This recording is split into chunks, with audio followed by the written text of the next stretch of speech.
All right, welcome to the Thursday, July 21st, 2022 Parks, Recreation, and Museum Advisory Board meeting. Let's go ahead and get started. Why don't we start with roll call? Pete, do you want to start on my side? Pete Ursula, board member. Claire Cragen, board member. Amira Shahid, board member. Kermit Shields, board member. Cindy Samansky, board member. Chad Minert, staff. Rod Tarullo, staff. Stacy Turner, staff.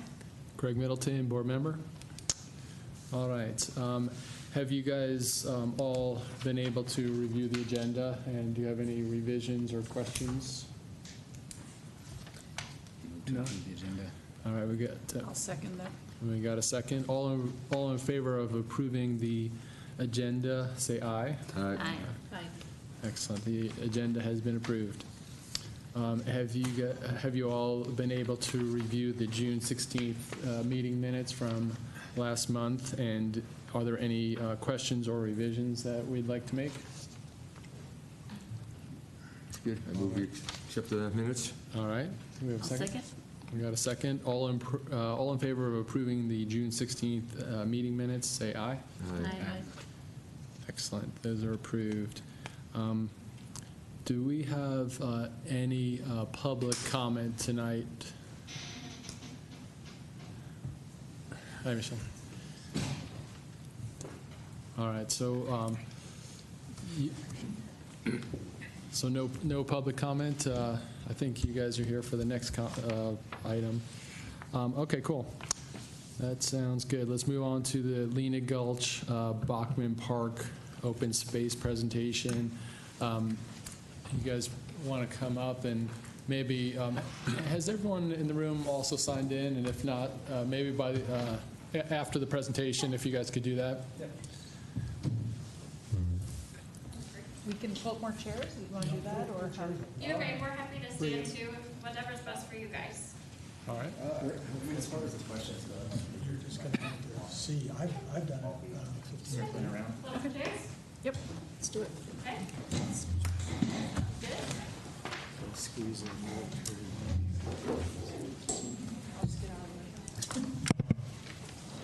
Bigger table.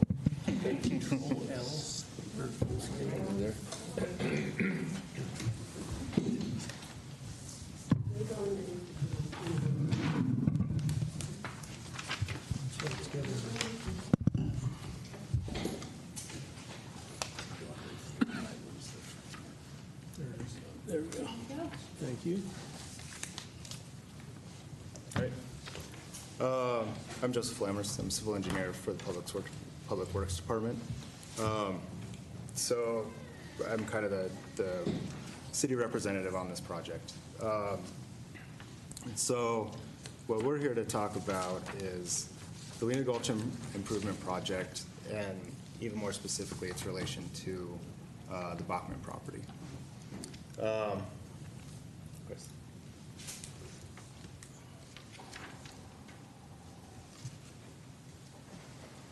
All right, so I'll introduce all of us shortly, but basically we'll have our introductions, project background, and then we'll hit a discussion on floodway and floodplain, engineering options as far as the way we want to address the issues we're seeing with Lena Gulch, but also the floodway and floodplain. Then we'll hop on to park concepts, and then after that, Q&A and discussion. So.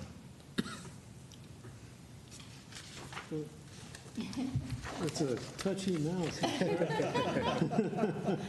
we go. Back one. Maybe. Yeah. Oh. There. What if I just click? There we go. All right. So I'm Joseph Lammers, and I'll do the introduction to the team, and then a brief discussion and introduction to the project. Then I'll hand it over to Dan Hill, who's next to me. He's a watershed manager for Mile High Flood District, and he will talk about just kind of the general partnership between the city and Mile High, and then some existing conditions that we're seeing in Lena Gulch. Following that, Haji Rogers, who is right Hi, here. everybody.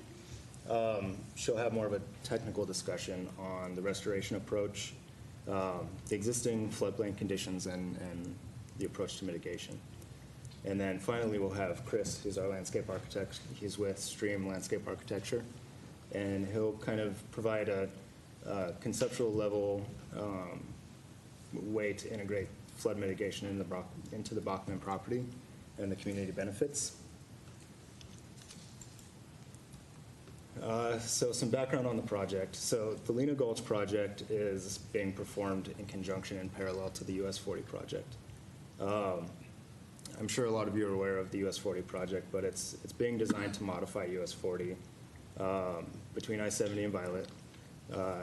Bicycle and pedestrian facilities will be added.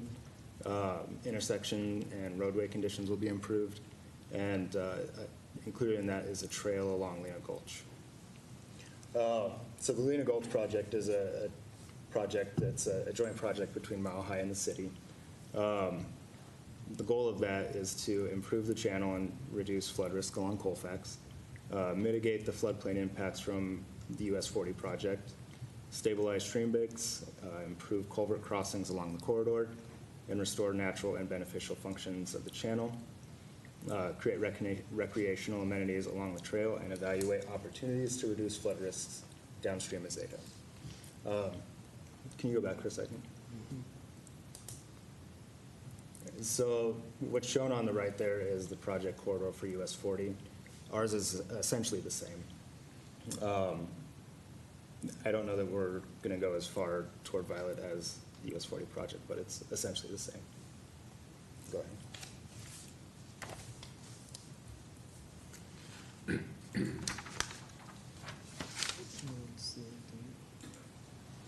There we go. So this is a slide just to kind of give you an idea of what we're working with. So the contributing area to the Lena Gulch, upstream of Zeta, is around 2.5 square miles, or 1,626 acres. The flow rate in Lena during the 100-year event is 1,770 cubic feet per second. And where the red dot is essentially, this is an old graphic, so it's difficult to say exactly where Zeta is, but that's the approximate location. So everything west there is kind of the watershed that's contributing to Lena Gulch. So maybe for reference, when you say 100-year event, the Boulder 2013 floods, was that 100-year event? It was around there. I believe that one was a little bit larger than Down the here, 100. it was, It was not here, but up in Yeah. Boulder, it was bigger than that. Yeah, and I think around Estes, it was, I've heard 500 year. I don't know if that's accurate, but Okay. kind of along that scale, a large event. So would it scale the same sort of upstream area to CFS downstream? Or is that not a right comparison to make? Say that again? I mean, would it scale, you say there's 2.5 square miles upstream, right? Mm-hmm. And that's 1,700 cubic feet per second downstream. Can you take that same thing and say, okay, how much was upstream on like Coal Creek Canyon or something, and then how much what was the CFS that was downstream? I couldn't tell you that. It depends on the size of the watershed that's contributing to that. So it's fairly large. It goes all the way up to Lookout Mountain. So basically Lookout Mountain, depending on topography, east of there is what is contributing to Lena. Okay, so that's mostly Apex. Yeah, so Apex comes in from the north. The next slide actually shows that a little better, where the confluence of those are. and we'll have the average CFS per, what an average is compared to 1770? If 1770 is the 100-year, what's Kind of sort of what the our average average? flow rate? Yeah, during spring. I don't recall that number. Do you? It's not much. It's not much. Yeah, I was gonna say it's maybe 10 CFS after a rainstorm, like a small rainstorm. Yeah. You're not seeing a lot of flow. That's a lot of flow. Mhm. That's gonna cause a lot of damage, which we'll talk about. Just for reference, what does Clear Creek run typically like? Right now, it's about 250 CFS. 250, so that's On our 900 is when they start not letting any, anything but kayaks on that. On our runoff, when it starts to get significant, it's around 600. And it'll go 900 some years. That's a really big year on Clear Creek. Yeah. Okay. Yeah, you would never you never guess by looking at Lena Gulch that it could ever have that kind of flow. But it's a large area that is generally not producing any runoff. Yeah. So once the storm hits, it all ends up in the same place. Ready? Yep. So project significance, this is kind of why we're here. So the photo kind of shows we have Apex Gulch on the north and Lena Gulch on the south, and then they basically combine into Lena Gulch on the Bachman property. So one of the tasks that Mueller had was to take a look at what we can do to mitigate floodplain impacts downstream of Zeta. So one of the options that we looked at was detention. And based on the modeling, we've seen that it's possible to mitigate the floodplain impacts, both on the Golden Terrace property and the Mountainside Estates property. And that could be accomplished by providing flood attenuation on the Bachman property, really. Upstream of Bachman, Lena Gulch is very steep. There's not really an opportunity there to provide flood attenuation. And downstream is so heavily developed that there's no options there either. And obviously we wouldn't be able to mitigate the flooding on Golden Terrace by doing anything downstream. And although every site is different, we've seen flood attenuation integrated into open space and park areas without significantly reducing recreational opportunities. And based on the designs we've looked at and things like that, we think that it is possible on this property to do both and still allow a lot of recreational opportunities. So I'm going to hand it over to Dan, and he's going to. First, when you say attenuation, do you mean a dam, or what do you mean? In a way, so Zeta would basically act as a dam. Yeah. And it is right now. Yeah, it For basically. what Yeah, it's along the worth. road It there, is yeah. right now. Yeah. Yeah, you'll see later on in the presentation that Zeta is essentially a dam. Okay. So. Thanks, Joseph. I'm Dan Hill. I work at Mile High Flood District, also known or formerly known as the Urban Drainage and Flood Control District. You might see that on your property tax bill. We rebranded. It can be challenging to do that. We partner with the City of Golden each year. We field requests from Joseph and Joe Purr on projects where we can share the cost of drainage and flood control improvements. And for this particular project, this is a capital project. This overall stream corridor stabilization came from our master plan that we completed in 1994. And we saw it as a great opportunity to partner based on the ongoing roadway project. There's a lot of emphasis on that multi-use trail and pushing that over to the west side of Lena Gulch. That's something that we know and love and can help our local governments with. So we wanted to partner. Our costs are typically shared at 50-50, and we started funding this in 2020. I've got a couple pictures here. These are all the existing conditions on Lena Gulch through the property we're talking about, so between Heritage Road and Zeta Street. You can kind of see there's a lot of vertical banks, and that exposed soil and vertical bank is not something that we like to see. The best situation that we would want to put in is if you lay those banks back at a much shallower slope, 3-to-1, 4-to-1, if it's well vegetated, when those big flows do come and it's well vegetated, it can hold and the open channel can respond to that flood appropriately. You can also see we've got some vegetation, but it's a little, all over the place and not necessarily the most healthy. So one thing that ideally, to maintain this vegetated riparian corridor, we'd be a little more strategic in clearing some of that deadened down vegetation out, laying those banks back, giving it a more natural feel without the ongoing erosion. Is it a historic ditch or is it a natural stream? It is a natural stream.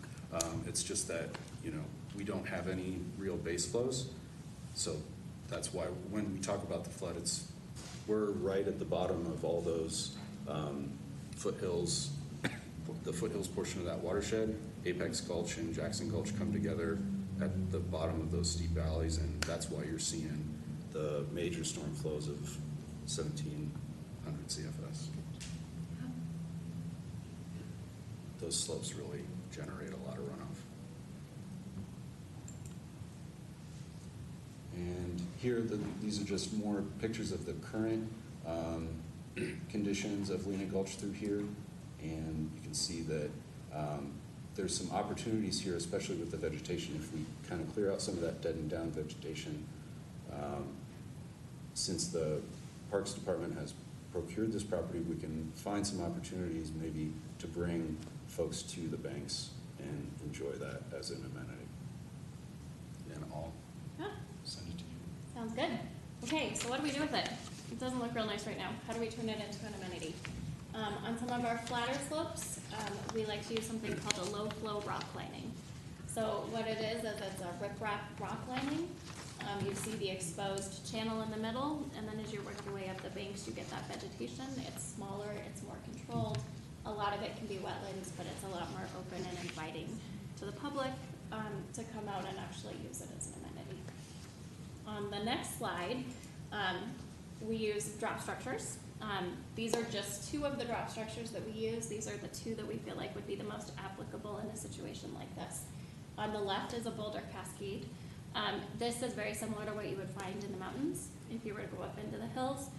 It's just, in our case, strategically placed, but trying to mimic what you would see maybe being washed down a creek where they've got the large boulders, and we control it by using rock to make sure that it's safe, but can really make up some grade.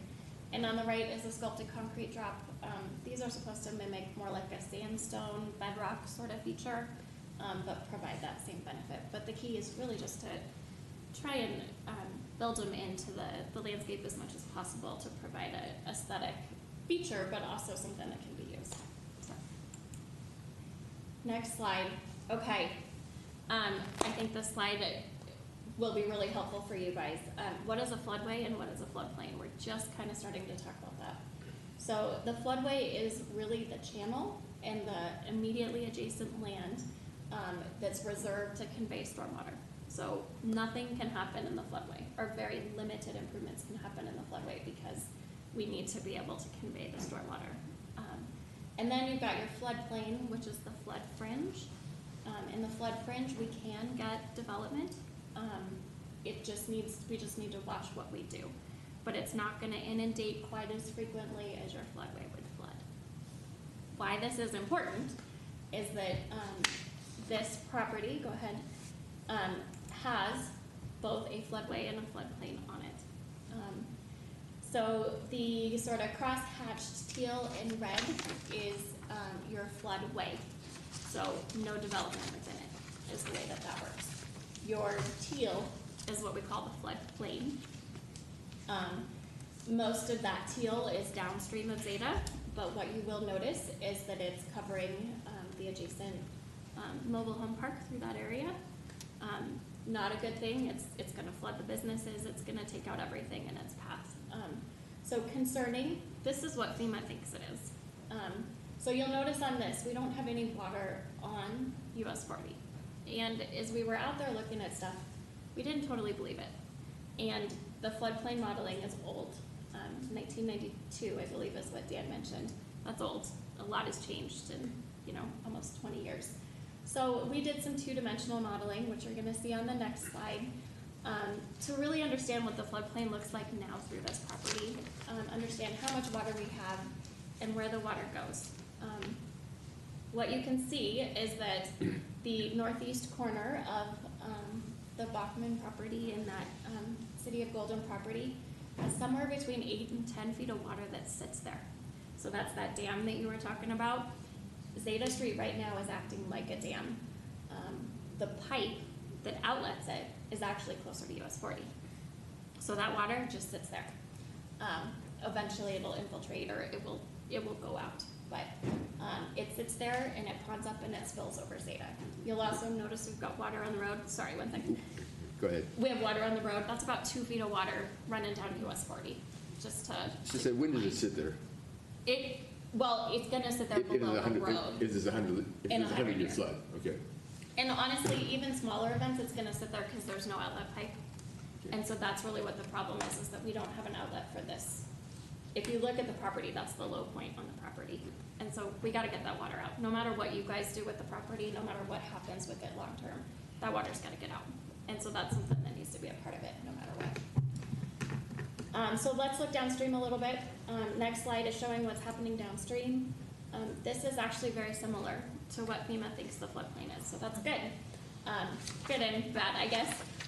We are still showing that the mobile home park is underwater, which is unfortunate. The adjacent businesses are underwater, and US 40 does have about 2 feet of water on it as well. We've got a lot of water in this area, and the channel isn't really built to handle it. So, in addition to that, go ahead to the next slide, Chris. One other thing that we wanted to mention is we also have the Mountainside Estates property that's downstream. So 6th Avenue is on the bottom of this slide. So we're just kind of north of 6th Avenue. This is another mobile home park. And you can see that at least half of the mobile home park will be underwater in a 100-year storm. So I realize it's not in Golden's limits, like town limits or city limits. I understand that, but it does have an impact. The floodwaters are going to have a big impact, and I'm sure that those are people that frequent the Golden area. So next slide, we have 2 ideas on what to do about it, and I'm going to say that we looked at a lot more, but these are just the 2 that we're presenting to you guys today.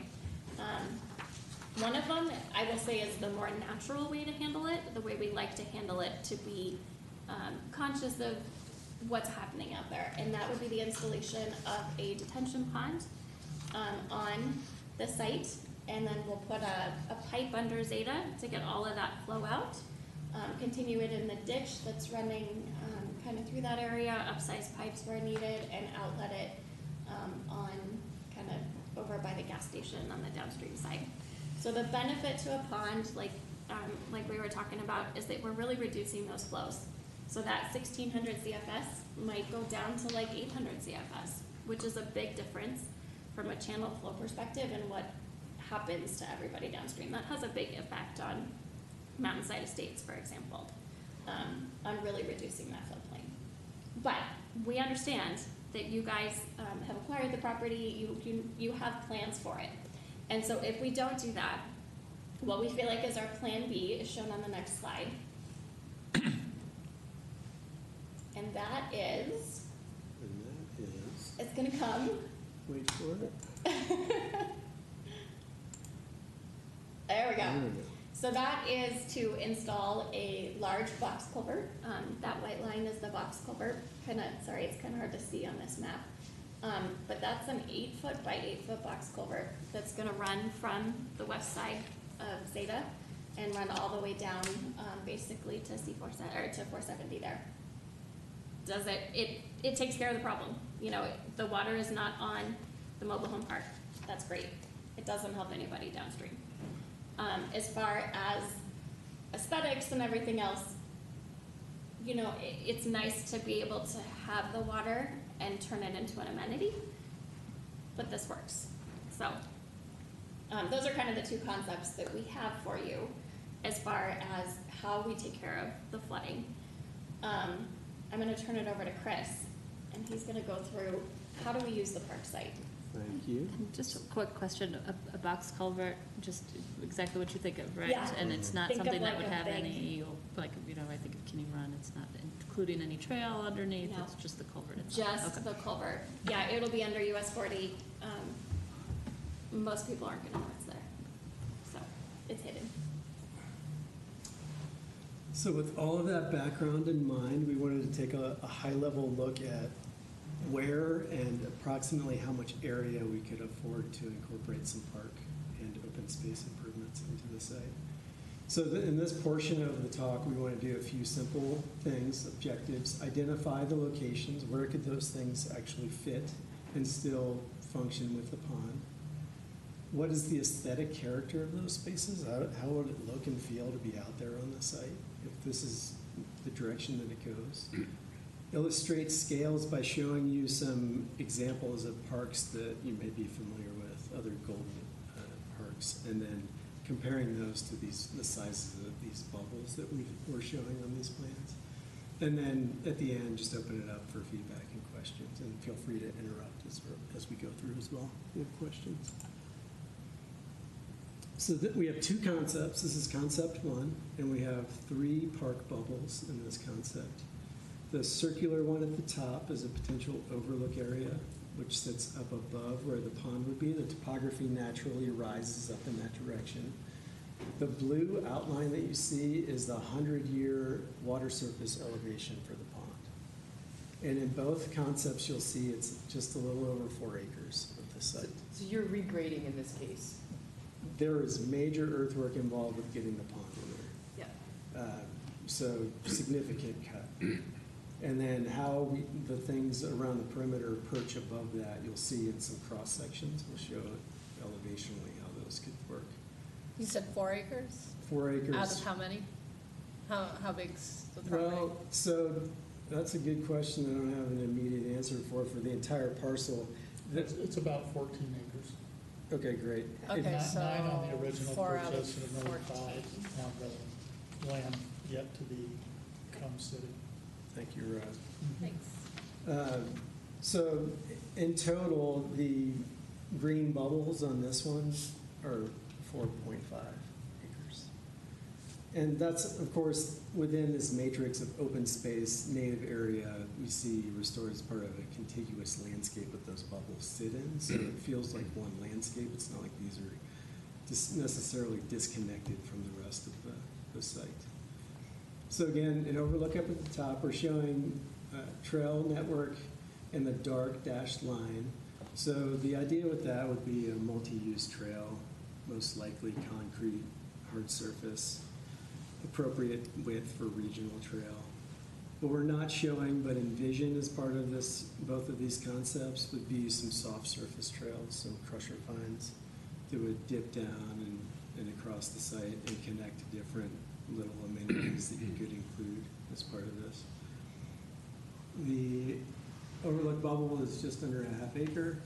Moving to the south corner where the Bachman historic structures are currently, we see opportunities to create sort of a cultural hub or a agricultural hub, some sort of unified campus use in that area that would repurpose the Bachman historic buildings. That's about 3 acres total, that triangular piece. And then the dashed sort of kidney-shaped bubble within that is implying that that's a terraced flat area that could be used as one contiguous flat space for a use, whatever that may be, whether it's urban farm, archaeological, paleontological demonstration area, things like that. The Lena Gulch in both of these is realigned through the bottom of the pond. So you see that dashed line, that's the long line with 3 dots, the swale line type there indicates the realigned Lena Gulch and where it would go to its outfall in the corner. We're showing a potential pedestrian bridge crossing connecting the trail from the larger Bachman bubble over to the bubble along Zeta and US 40. That bubble is about 1 acre, so similar in size to DeLong, the actively programmed portion of DeLong Park. And that, again, is intended to be terraced in at a relatively flat grade so that you could do whatever improvements you wanted to there. So unless there are any questions, I'll move into the sections. Quick question on this one. How do the trails that you're showing there align with the current use trails that are going through the property? They would achieve the same circulation patterns, but they're not necessarily on top of the same alignment. And part of that has to do with making sure they're ADA compliant and getting all the grades to work and having enough length to do that, so. Do all of them have to be ADA or just, I'm just curious with the requirements?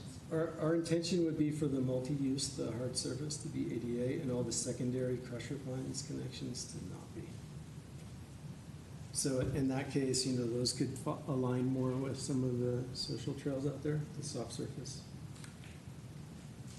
Above the retention pond going into the overlook, is that a bridge? It looks like you've got some hash lines, but I can't tell if there's water there, or what is that? Thank you for pointing that out. I keep forgetting to mention that. So because that's steep grade and we're showing a trail connection from the overlook down to the pond, we were thinking that it would be cool to do something like a miniature incline or staircase, you know, natural materials, whether it's timbers or stone, to incorporate a little bit of a natural staircase through there and allow opportunities for exercise, do like loops, circuits. So that wouldn't be ADA compliant, but you That could go piece would to the not. piece on the left if you Correct. needed to. Okay. Correct.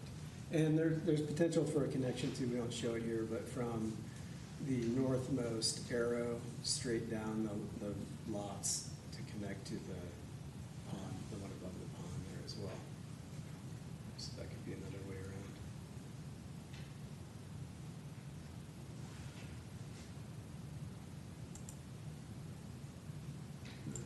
I guess just one question. I think you mentioned that there can be 0 improvements in the floodplain. In the floodway. And so that's Yeah. just, that's grass there. There's nothing else, no structures, no topography, 100% just flat. So that would be for existing floodplain. If we were to do something like this, there's potential to integrate uses down in the detention area. What kind of uses? I mean, if no you could, there's a improvements? lot you could do down there. So essentially what it is now is you can't cause a rise in the floodway, so you can't add something new. But if we were to do something like this, we're basically reconfiguring everything. So anything we put there is not going to cause a rise. The rise is built into those structures that are put. Anything that would be put down in the lower areas that would be detention. So they, in theory, could be inundated during large events and otherwise be used. And you'll actually see that on the next concept where there's a little more integration in between detention area and recreational use area. Yeah, it's a great question because we're going to show some of that happening in the next concept. No buildings, though, would be the key to that. Nothing vertical. Nothing Like vertical, significant- that's sort skate of park or something? insurable structure. Yeah. Could, skate park could happen or no? I would think in theory. Yeah, I think it could. As long as It wouldn't be it's- damaged during a flood. Yeah. You have to be comfortable with the maintenance implications, you know, what happens after the event, cleaning it out. Yeah. Sure. Talking once in 100 years, I'm guessing it needs maintenance more than that. Yeah. So I wanted to point out, before I move to this section slide, that these are the section locations. So A1 section, the first one at the top of the next sheet, cuts through the Bachman existing structure, down through this terraced area, down to the bottom of the pond. And then A2 over here cuts from the realigned Lena Gulch channel up into this park terrace. So highlighted in green in all of these sections are what we see as park space, like something you could program. And again, like the entire property, all 14 acres we see is working together as one landscape in these concepts. But the green terraced flat areas are flat enough. I mean, these are, 1, 2%, whatever they need to be for program. The one in the first section is 90 feet wide, so 90 linear feet across. And we're showing just a small retaining wall on the uphill side. The dashed line here is existing grade, so we were talking about grading. You can see the delta here between what we're proposing the bottom of the pond to be and what is out there now. This wall right here is probably 5 feet tall, just for reference. Again, we didn't show all the secondary trail opportunities, but this is a place where we thought there could be a secondary trail, maybe couple levels of it, switching back with a connection with some natural steps, stone or otherwise. All native vegetation would be the idea with the palette. You'll see some images further in that sort of display that vision. Moving down to this one, we've got 150 linear feet in that one that's about an acre, that bubble around Zeta and US 40. So this is flat terraced in here, and then dips down the 100-year storm. Because you're now on the other end of the pond, you're getting the 100-year water surface elevation closer to the top of where that park terrace would be, but still below. And then again, native vegetated, some opportunities for some habitat enhancement, some undulating topography to capture rainwater and support diverse plant materials. And then down to where the Lena Gulch channel would be. And again, that would be, wetland channel edge, all native riparian vegetation would be the plan. Did I miss on your other slide, did you have where those sections were taken? Yes. I just missed it. That's okay. So this is A1 through the Bachman down to the bottom, that top one and the next one. And that's A2. But you see the white lines. Gotcha. So would there be enough water on a non-100-year level to actually maintain wetlands, do you think? We're talking about narrow bands along the edge, and it's all about grading in that bench at the right elevation to get the right hydrology. So that would be a refinement, if this moved forward on how wide that should be, But definitely the idea would be to sustain that without supplemental irrigation once established.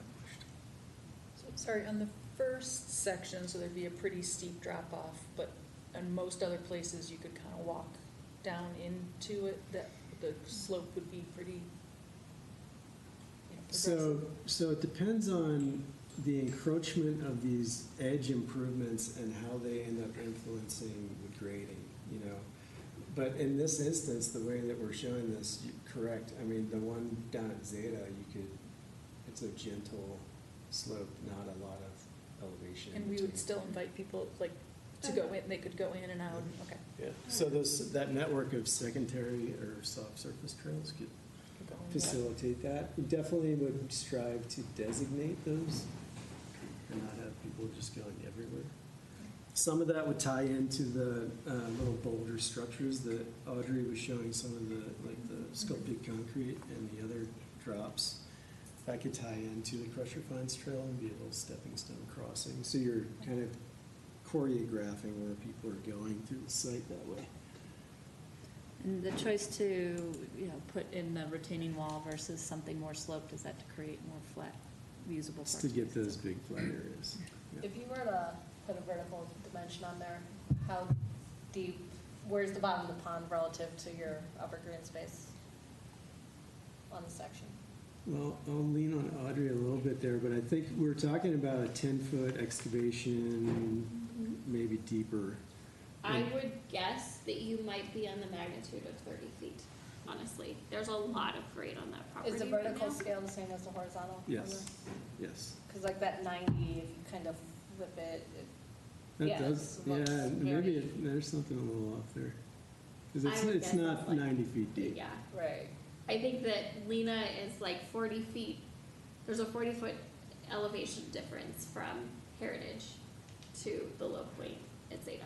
So from the edge of that wall and the top one down is about 40 feet? From the dashed black line is, yeah. if you project it Like, down? Yeah. this difference here should be about 40 feet. Yeah. Yeah, there is some vertical exaggeration here. How tall do we think this room is, like from here to here? Just for the sake of how big this hole in the ground is? 25. 25, Right. 25, yeah. Okay. It's a big hole, but that's Big what the hole. grade is doing out there right now. We're just gonna change the way it's shaped. And what's that percent grade going down in like the steepest area? Oh, here? Yeah, 3 to 1 max. okay. And that dashed blue line, that's what the expected water level would be in a 100-year? Yeah. It's very conceptual right now. I'd have to caveat that, but yes. We're looking at 10 feet max is about the max that we can do for water surface in the pond for a lot of different reasons. Yeah. One being a jurisdictional dam criteria that we need to watch. So, max of 10 feet. Yeah. Excellent questions. So for concept B, we expanded that Bachman campus and overall acreage associated with that node, and this is where we're showing those improvements in the pond itself. So the circle, you can see the blue line again. The shape is different, but the overall acreage of the pond is the same. The 100-year water surface elevation is about the same. And then within the big green park circle, you see a circular shape inside that blue ring, the pond ring, and that's where we're envisioning potential overlap of program between park use and storage. So what that ends up doing is expanding that overall bubble to almost 6 acres. We also added another terraced kidney bean shaped thing on the other side of that circle, so that would be terraced into the other side. We shifted the overlook up higher for a little bit different feel and different view shed up there. Made it smaller in that case because there's a little bit less of a flat bench up there, so it's like 1/10 of an acre, enough for just a little overlook area. Still have the network of multi-use trail with the dark dashed line. Still realigning Lena down through the pond and connecting the trail over that with the pedestrian bridge. And then this one, we are not showing that 1 acre Zeta and US 40 corner bubble. We reduced that just to show a different option here. It doesn't mean you couldn't do both. It would maybe change the shape of the pond though, so. Yeah. But the smaller green bubble is intended to be a trailhead or some other access point that would connect to the rest of the campus. And I failed to mention on the first one, but on both of these, we were showing from the center of the Bachman property, there's an arrow pointing south right to US 40, and that is one of Jeff Coe's concepts for a connection to the Hogback Park area by going under US 40. And so we're just showing the potential to connect those areas in both concepts A and B. So in the previous diagram, the green space to the right, you said was about the size of DeLong and could hold some kind of infrastructure for a community park, but this sounds much smaller. Much I'm trying- smaller. What did you put in there? Yeah, it's like 2/10 of an acre. That if you're going to have any kind of parking, that's probably all it's going to be is like a trailhead area. If not, it could be like a little pocket park area, or we went into this really trying not to program and assign uses to things, but more show you the scale of what's possible out there and let the community and this board drive what goes in them. So.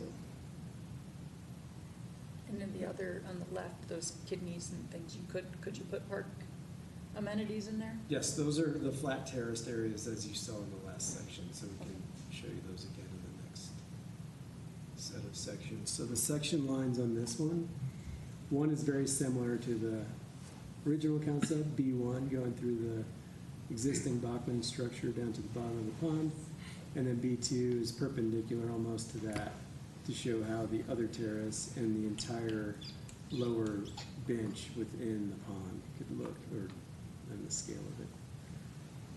So we can go ahead and move on to those. Will let me. There we go. All right, so again, existing, this is that single family home that's out there. And then the trail and this option we use between that and a terrace that could be used for, again, paleontological, stumble on these words. Those words. Archaeological, agricultural, whatever the meaning is, or other park use for that matter. This one's a little bit narrower at 80 feet. And then there's a native re-veg slope again going down to the bottom of the pond. And we're showing the edge of this with the 100-year here. So this one is looking a little bit less vertically off scale-wise, but still, these are all conceptual. And then this one that was perpendicular shows the other terrace, the other kidney bean that was added in this second concept. A couple of walls to get down quicker, maintain that maximum 3-to-1 slope to the bottom of the pond. And then this shows the entire circle on the bottom. So you got 220 feet wide in the bottom of the pond. So that's a significant area to do some improvements down there. And in terms of what goes in there, and you know, I think it's a town or a city conversation, maintenance implications. What are you comfortable with in terms of having underwater occasionally? A lot of, you know, folks are okay with turf in there, and trails, and some even, you know, things like picnic areas. So it's really what is Golden comfortable with. Before I move into acreage comparisons, do we have any questions on that concept? For both of them, what kind of maintenance access does the pond need to the bottom of the pond? Like, do you need to clean out where it goes into the box, and is that like, I'm assuming it needs to be wide enough for a vehicle or something to get down there? Is that shown in any of these plans? Go ahead. We haven't gotten into that level of detail. We assume that some of the multi-use trails would double as maintenance access to a point, and then they would break off and go down to the outlet area. If there's a micro pool or something down there. There isn't necessarily any kind of forebay or anything like that because it's the Lena Gulch coming in. So it's really getting to the outlet, I think, would be the most. Exactly. And that does not have to be a concrete surface. We can do something besides that, more of a crusher fines if we need to. Yeah, and sometimes we've even vegetated those because they're used so seldomly. So you do like, you know, buried riprap with some native vegetation on it so it doesn't stand out too much. And do you guys need any kind of fencing to protect or keep people out of whatever, like the infrastructure pieces? Yeah. And where would that go? So everything that we want to build would be safe for people to be around. Okay. We don't want to fence anything off, but we also don't want people going in the pipes or anything like that.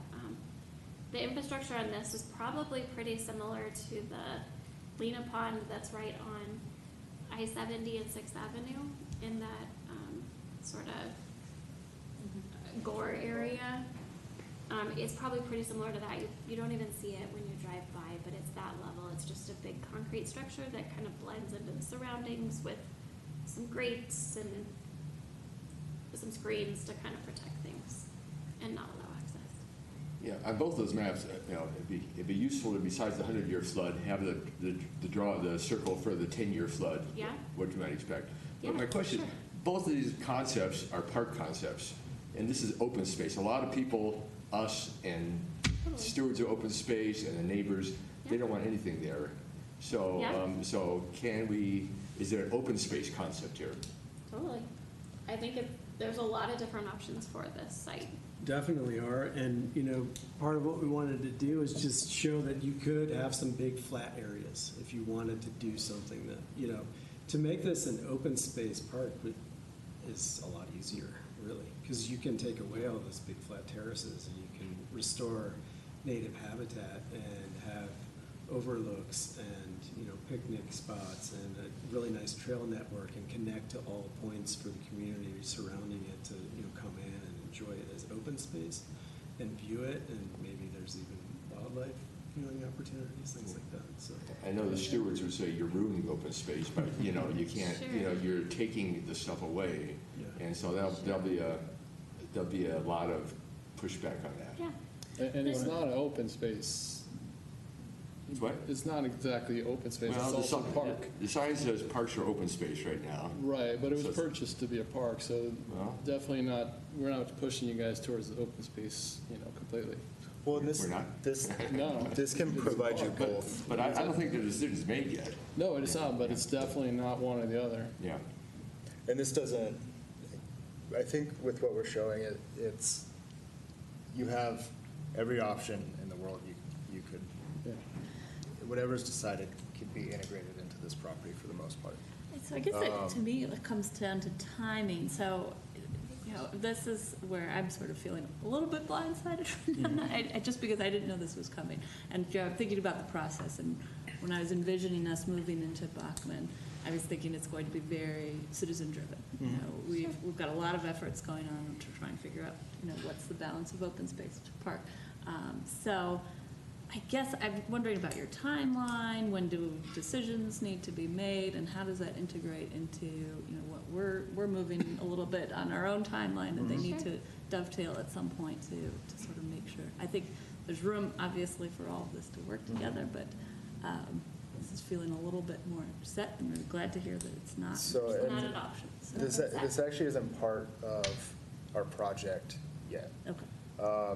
The budget that we have for this project probably gets us to Heritage as far as improvements on Lena. We've got some work to do before we can move into doing detention or anything like that. In part because construction costs are significantly higher than when we put together this budget. We're looking at a lot of, to do this project would be very, very expensive. So it's not like next year we're going to start this.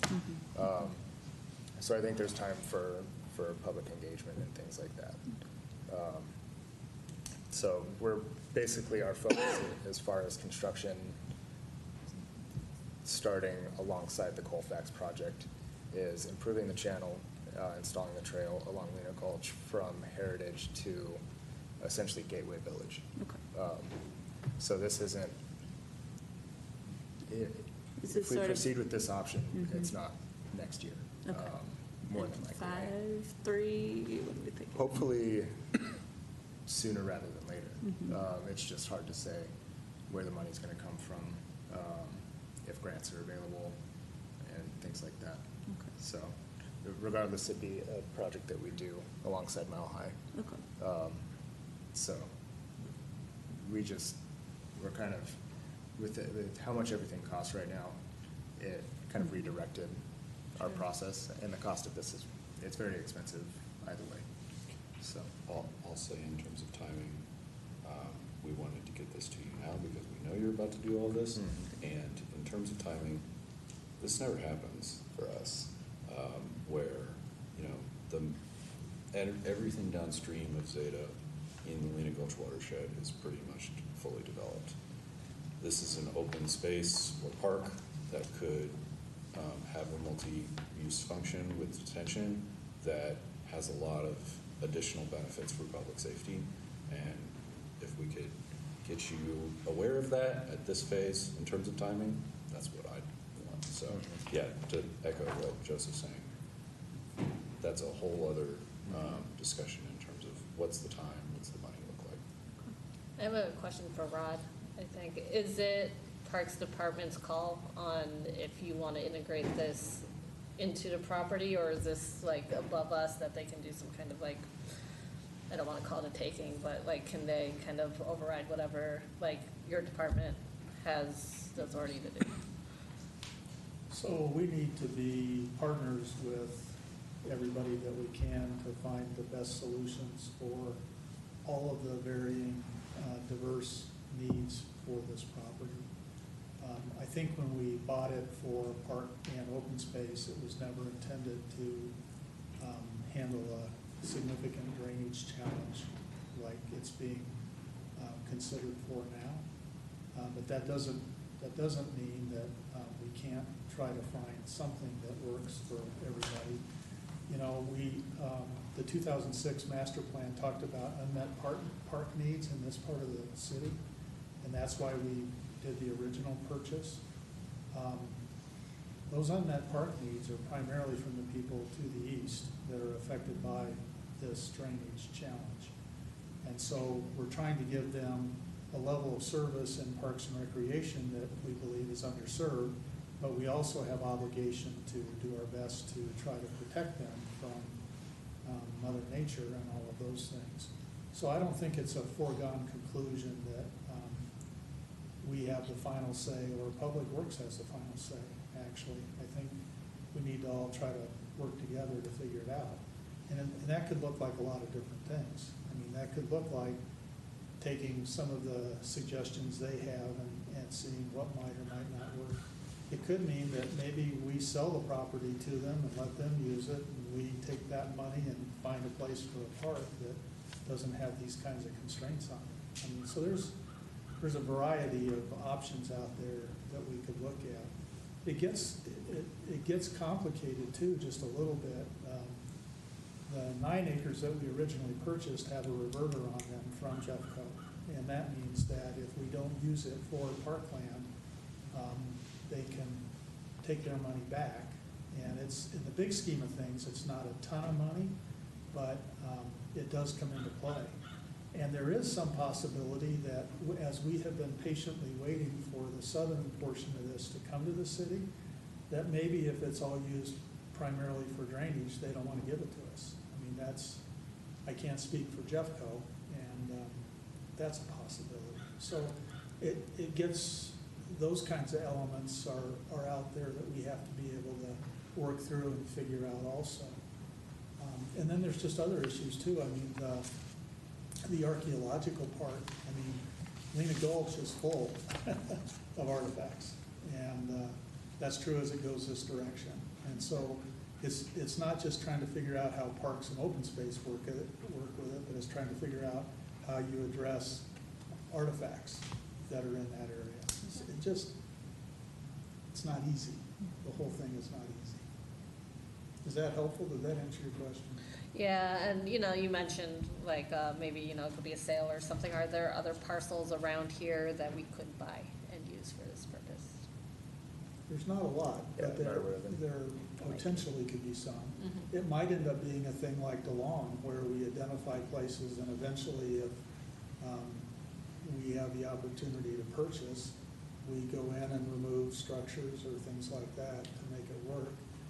There's the Dirty Dog property that has a lot of it that's undeveloped that could potentially help the drainage thing, but it has its own set of challenges, and maybe it'd be easier to build a park there than try to solve some of the drainage stuff there.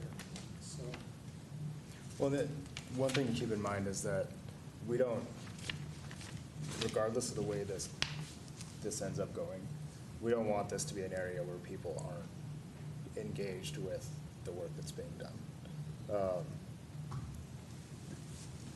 A lot of what is done in drainage is trying to make areas that, I mean, you do have the drainage issues, you have erosion and things like that, but they're not aesthetically pleasing either. You have eroded banks and things like that. And I mean, especially for a landscape architect, he doesn't want to design a nice, appealing channel and never have anyone see it.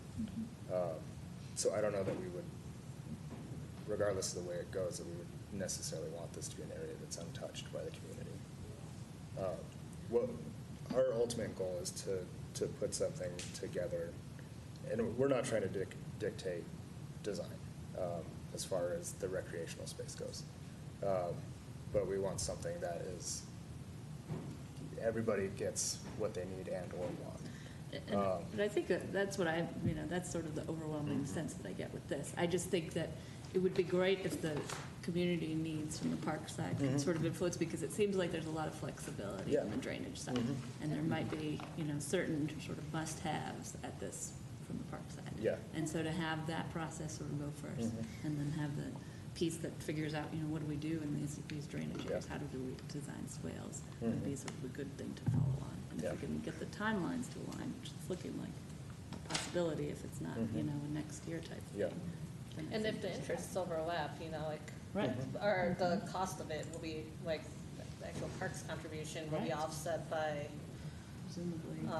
like, the infrastructure cost of it. Well, and that's one thing about the floodway, is that eastern portion of the property, as of now, if we do nothing, is incredibly difficult to do anything with because of the no-rise requirement. So you're not getting equal swap more than likely. Because it doesn't appear that that area is equal in size to what we would require for detention. But it's making an area that is unusable by everybody at this point into an area that, as far as like total square footage, that's actually usable for drainage or whatever it ends up being. The western portion of the pond would probably end up being flood fringe and not floodway. Yeah. Because you're giving it some elbow room. Mhm. And so it's not all red and blue hash. Some of it's just teal. Yeah. And that's why we're showing that concept of, you can do some stuff down at the bottom, because if you reconfigure Lena Gulch to follow what's been in Chris's figures, Yeah, I mean, when you give this much extra depth and elbow room off to the side of the channel, it gives a lot of relief. yeah, I didn't really explain that, but you know, the flows are down here, right? So during a big event, it's gonna start to fill up down here, and only in the, you know, biggest does it end up here, so How most of big it. of an event overflows the channel? Like, how often would you, is Well, it 5 years, 10 years? the immediate channel is probably Little about low two. flow, probably less than Two. two, Yeah. honestly. So every Fairly year, frequently. yeah. Oh, yeah. Or every Oh, other yeah. year? It pops out fairly frequently. So there's that figure is showing the 100-year water surface elevation, but you have a graduated Green. growing Yeah. kidney beam Yep. going out to Right, 100. your 50 years somewhere down here, well, hard to say, but, Right. Depends on how we grade it. right. So are you interested in feedback from us on these concepts that you're presenting, or what's I the? am, but I'm I mean, actually, obviously there's gonna be public comment and all this other stuff, so yes, we have a few more slides to get through still, Oh, I'm sorry. So if we could just power Okay. through those and then wrap up with any other input, that would be great. Well, so something that Rod brought up just a minute ago, though, is that one of the reasons we purchased this was to serve an underserved community. So the idea of having programmable area close to that community feels important to me. And so one of those two conceptual designs doesn't do that. So Well, and I just wanted to mention that because it had come up just in that conversation Yeah. with Ron. And one thing to keep in mind is that we don't, What's on the slides? neither one of these designs. Powered down. Right, but I just wanted to mention that, like, the Yeah. programmable space over by that community is really Yeah, I the mean- reson we purchased that property. So And I concept think- B is worse, yeah. Yeah, concept B is That makes- substantially worse from that Yeah, and perspective. that makes So I sense. just wanted to make sure I threw that. And there's other areas where projects like this have been done. I think Mueller actually wanted to work. Was that? Westminster Station is probably the most recent one. Yeah.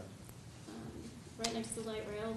It's got ponds, it's got trails, it's got amenities, it's got a light rail station built into it. And so you can make these multi-use facilities that Stapleton, probably. Stapleton is similar to that, yeah. There's a lot of places that build in multiple amenities.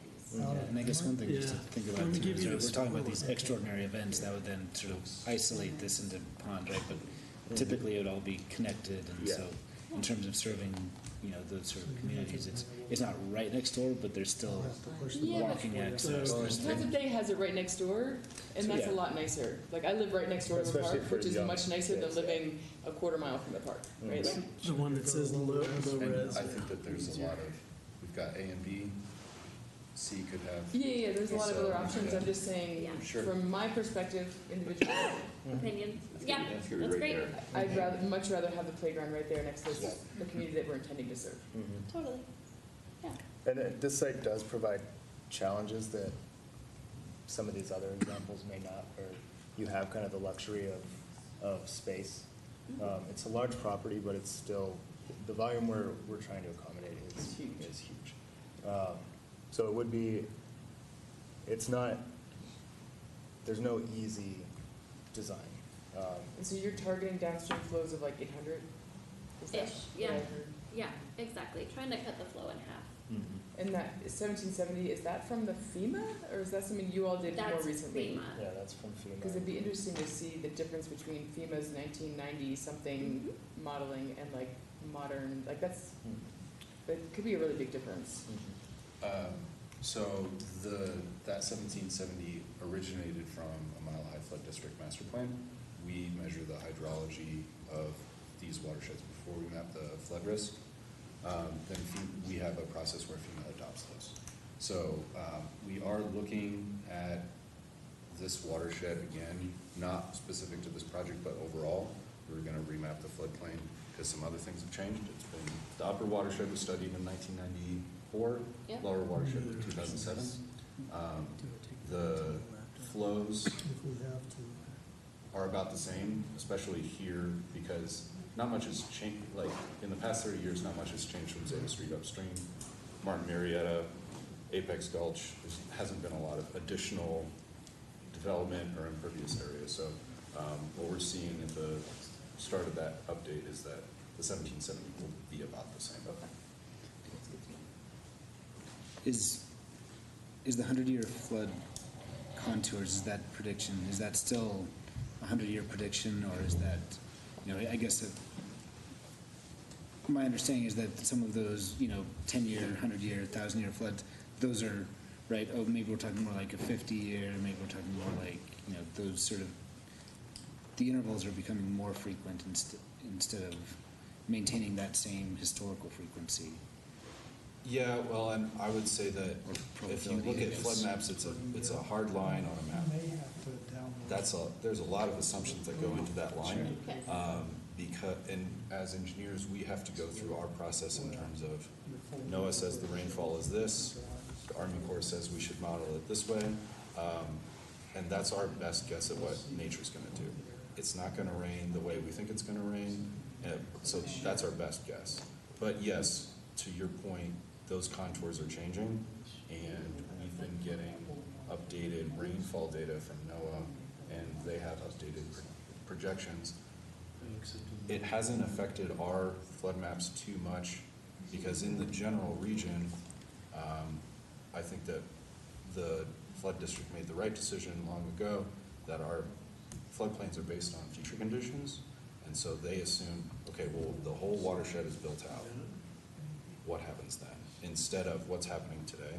So I think that the metro region is pretty good in that we're not seeing flood maps that are way off if they're not 30 years old. Okay. So. Yeah, I mean, I guess, just my understanding, right, that more of these extraordinary events are happening more frequently than we might expect. Absolutely. And that's likely to just keep increasing. So, right, Mm-hmm. making sure we're future-proofed in some way, not setting this, oh, well, here it is, here's what it is today, but right. in 10 years, we're completely hosed. Yeah, absolutely. I think that that's part of the reason we saw the opportunity to talk to you now is before they make it a park, let's talk about, is there some opportunity to share some space? Yeah. Is there any sort of, it sounds like it's just it's a convergence point right at the bottom of Apex. I mean, is there any examination of creating another channel that could be diverted around the neighborhood just based on the topography, just to try and get some breathing room to that? Because it seems like, from what the base flow is to what the 100-year event is, that's a huge jump as compared to any, It is. compared against any other watershed. It's kind of natural to the system we're working with because in Colorado generally, our systems are really flashy because we're so arid, but it's especially pronounced here because you're at the bottom of those foothills. But to get around the neighborhood, do you mean the neighborhood to the just east? if there's a way of contouring another channel, just to give the. Oh, okay, I see. Our best option is really that box culvert. In order to do something like that, we need to spend, for a channel, we need more horizontal space, and you'd need to spend, a significant amount of capital procuring that space. There's not a lot of opportunities apart from the Dirty Dogs Tap House, Right. immediately east of Zeta. Hogback in the way. Yeah, the hogback doesn't want us to do it. Sorry for the technical delay there, but we're back up and running. So just very quickly, these are spaces you're probably familiar with. The long is 1.5, but what's programmed within there is really more like 1. We don't have the built project because it wasn't available as an aerial photo yet. Your community garden's about 3/4 of an acre, and then the history park over here, 2 1/4 acres. Lions Park, 4, and then the play area within Lions Park is about 1/2 an acre, and then Vanover is 1 acre. So when you take those footprints and you line them up against the areas that we're showing, and given,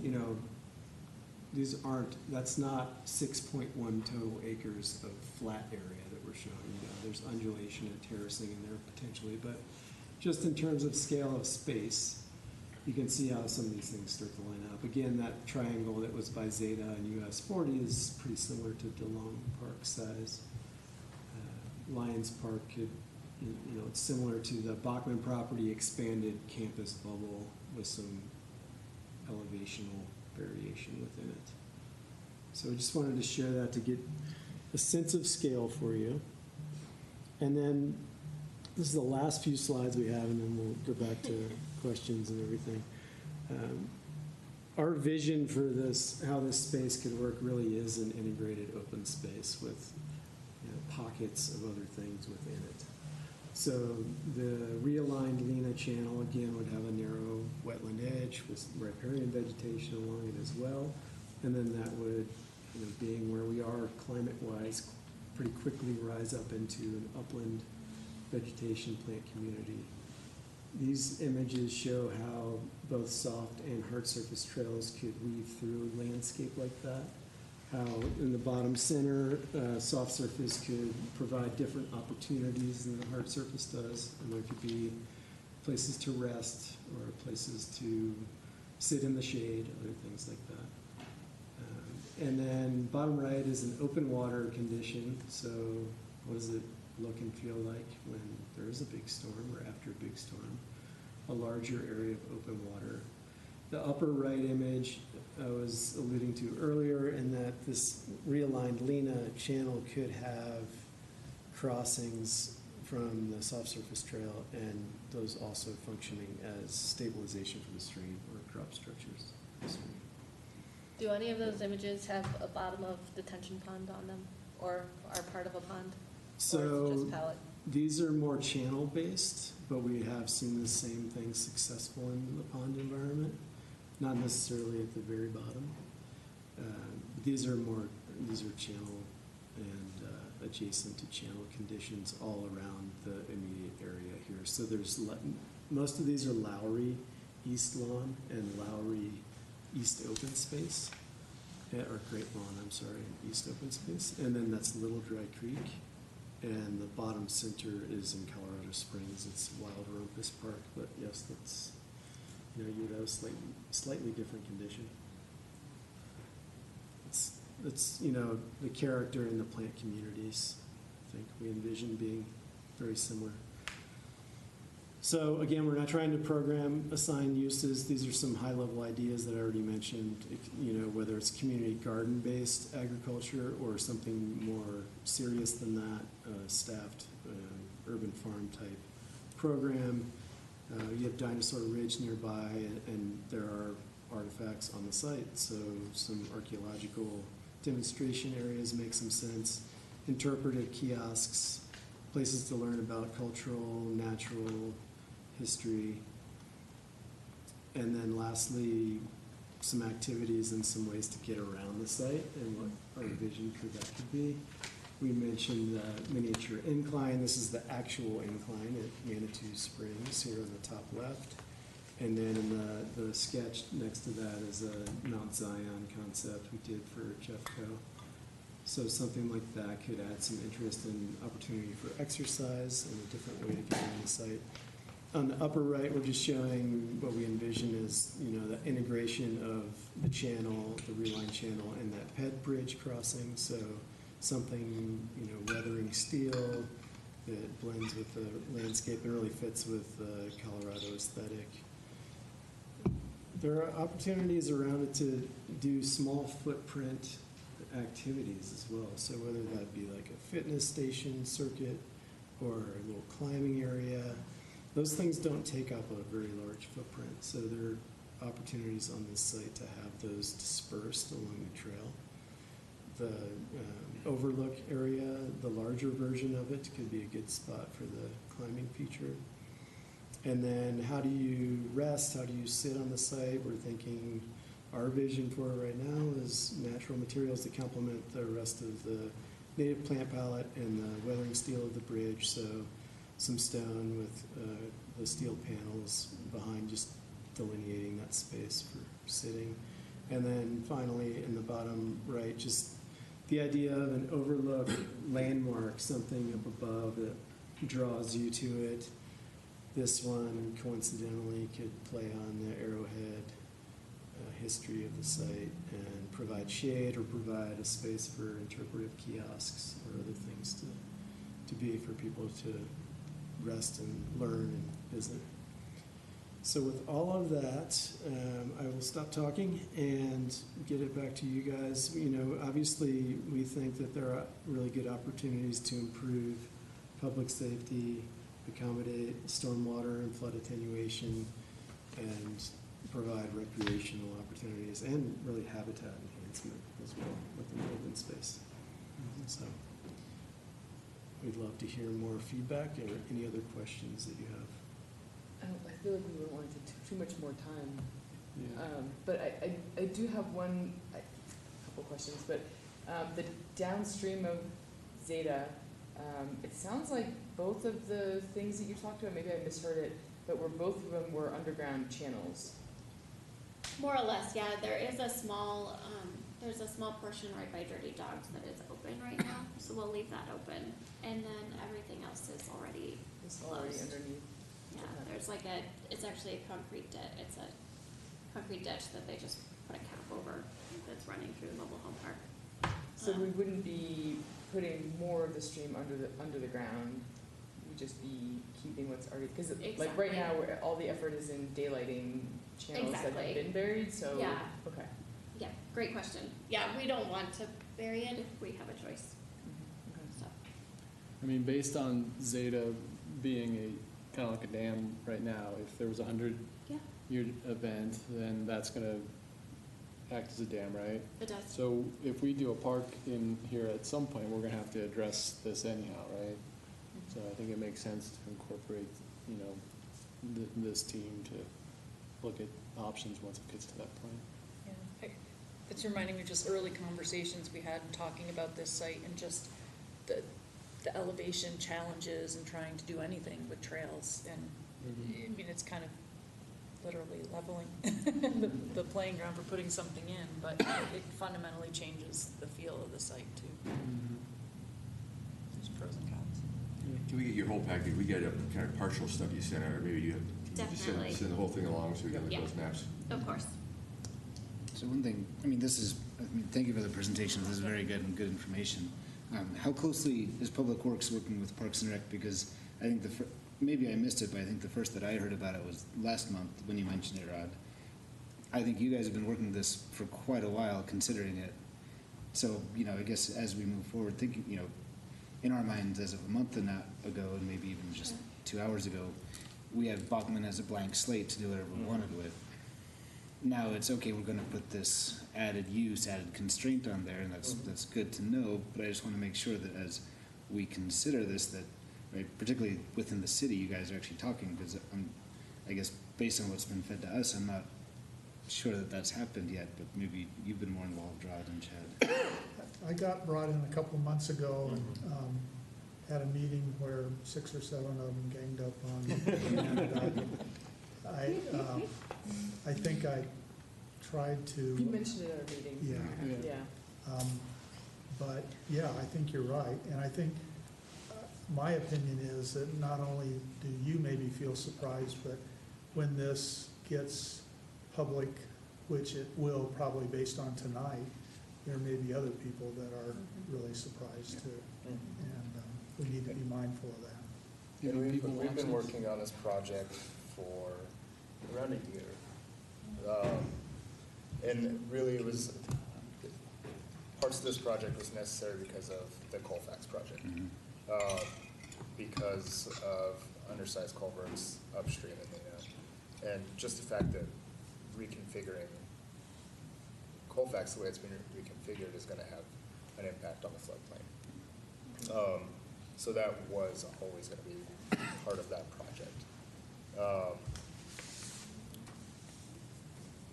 But we also, when we do something like that, we explore opportunities to resolve either issues that are just general floodplain issues, floodway issues, or something that was caused by what, at the period of time of construction, was kind of the way you did things.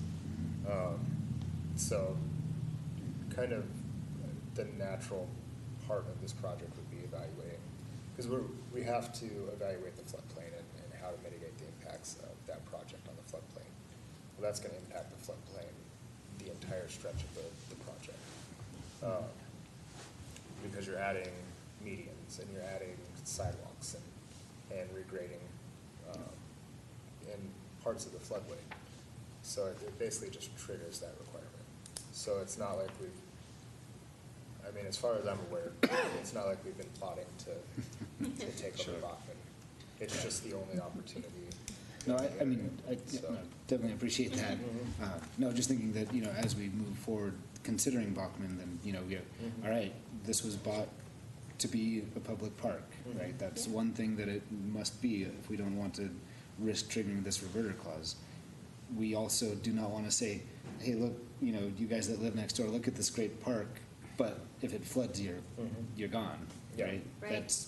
I don't feel like that's a good path forward either. So just making sure that we understand clearly what we're doing with this property. Yeah, and I think part of that is during the design process, setting some hard lines where we're not going to value engineer something that is valuable to the public as far as open space goes. These things stay, and we value engineer the engineering side of things and not the park side of things. So, and that does complicate things. You have to really be aware of what your budget is and things like that. But I mean, ultimately, we don't want it to just be a detention pond. We want it to be valuable to the public too, not just for the flood mitigation, but also for the parks. So Sounds good. I have one more question for Rod. Do any of our other parks do any stormwater activities?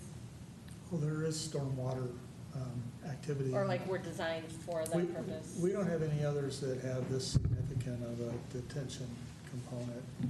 Professionally, I've been around several projects like this, and they come out differently sometimes. It's one additional constraint that's put on a piece of property that you have to address as you design the park side of it. That's just the reality of it. Sometimes it turns out okay and pretty good, and sometimes it doesn't. Yeah. This is one, from my perspective, in that we're really trying to address unmet park needs with a part of our population that may be not as economically advantaged as other parts of the city. If we don't give them park space that is equal to or better than what you find without this situation, we maybe missed the mark. But the new Loveland Mine Park, you guys just added some kind of retention, concrete retention there. I don't know if you've seen that in there. Yeah, that's- Yeah, that was kind of an afterthought, though. Like, it just came in, Yeah. it wasn't designed as like an integral part of Right. the park. So- Well, so the kind of breakdown awful. kind of was. Yeah. It's, Like yeah. you took out a bunch of trees in a functioning wetland and put in a lot of concrete structures. It's super painful, So- actually. It was. Just like, ideally- seriously, like you all Yeah. should take a look at it. Super ugly, awful, and it used to be a beautiful little place where lots of birds hung out. So it will look nice as time goes on. Planting The some problem- What's that seed gonna grow? So we actually don't want it. Because that, We're kind So- of digressing here, though. Yeah, I know. It's getting- Sorry. It's getting pretty Sorry. late. It is getting late. Yeah. You got I about a 2 hour apologize. talk out back there. So, do you guys have any other questions for Bachman? Come back, Yeah. and let's keep this conversation going, because I think that's going to be the main part, is that we're communicating. So. yeah. And I know we're running long here, but I just want to mention one thing to you guys, and maybe, Joseph, this is a conversation to have with you, but you guys might probably, I'm not sure how familiar you are with Golden, but the the Tucker Gulch between 7th and 10th on the east side of Ford is just an ugly, old, concrete, kind of cesspool-looking drainage area. And it's something that we're considering on our CIP to improve at some point. Is that fairly doable? Just real quick answer here, like to beautify that in some ways, but also keep your 100-year requirements taken care of? And yeah, I mean, given that it's an old concrete channel, I can't think of what you're talking about off the top of my head. Okay. But there's always some challenges with those concrete channels because they do hold a lot of volume because you have vertical walls and You could to probably try and- create a riprap structure though Yeah. there, Something and, nicer, you know, aesthetic. I mean, yeah. I'm happy to go out and take a look at it. Yeah, just go by there. I mean, our bike bike path paths is goes great. right by it, so it's, you get that view as you're cruising into town. It's just, Yeah. there's gotta be something we can do with it. Yeah, yeah. A lot of our channels are in pretty rough shape. So. All right, you guys, get out of here. Thank you, guys. Thank you. So much. Thank you. Thanks. I do appreciate it. All right, next up, Public Arts Framework Plan update. You guys want to join us up at the table? If you guys don't mind, if you would sign in on your way out. Thank you. Thank you for your patience. Sure, no, that was super interesting. Yeah, thank you. And actually, it's kind of weaves into what we want to talk about anyway. So thanks. I'm Christy Bryce. I'm the chair of the Public Art Commission for the city. And we just wanted to sort of give you guys we're kind of reaching out to different boards and commissions to let them know what we're planning, what we're doing right now for the city, and ask you to think of us as partners. For this discussion was awesome because there's so many great areas in that Lena Gulch that he was talking about where we could put art and we could partner. So we're working on a framework plan right now that will help us direct us to diversify our collection, the city's collection, elevate our visibility in what we do, and for you and for the community. What else to kind of It's to, I'm Robin Fleischman, I'm the Economic Development Manager for the city, and I'm the staff for the Public Art Commission, along with Steve Glick. And part of it is to update guidelines and policies for diversifying the collection in every possible way, including not just downtown, you know. Yeah, like in that area. In Buckner, you know. Graphically dispersed, yeah. And in diversity in type of art, what it portrays. What kind of got us started on this was that we know that we needed to have more stringent a framework of how we acquire art, and what we need to have a better connection with the community and what the community wants. So we kind of started with that, and then we had an overview of what art we have now. So we have exactly what types of art we have now and what we need to diversify. And then we worked into a framework plan where will help us. We have a consultant, Dare Square, that's helping us figure out how to get there. An important reason why we're here tonight is much of the public art collection is on Parks Department management. So you are a very important trusted partner, Yes. Collaborative partner about art, where it should go, what it should look like, what it should be made of. And some of the examples that, it was Chris from Stream had up there of like the arrowhead on the overload, like, yes, you know, and some of the sort of earthen, or that's not the term, but Yeah, like earth art. earth, you know, Yeah, there's a earth art. better term for it. Landscape. Landscape. Kind of landscape art. So if something is practical, like a bus stop, that an artist has designed part of that, that's public art. So whereas just a regular bus stop would not be. Does that make sense? So that Airhead one was a great example of that. So I in thought the- it was a paper airplane.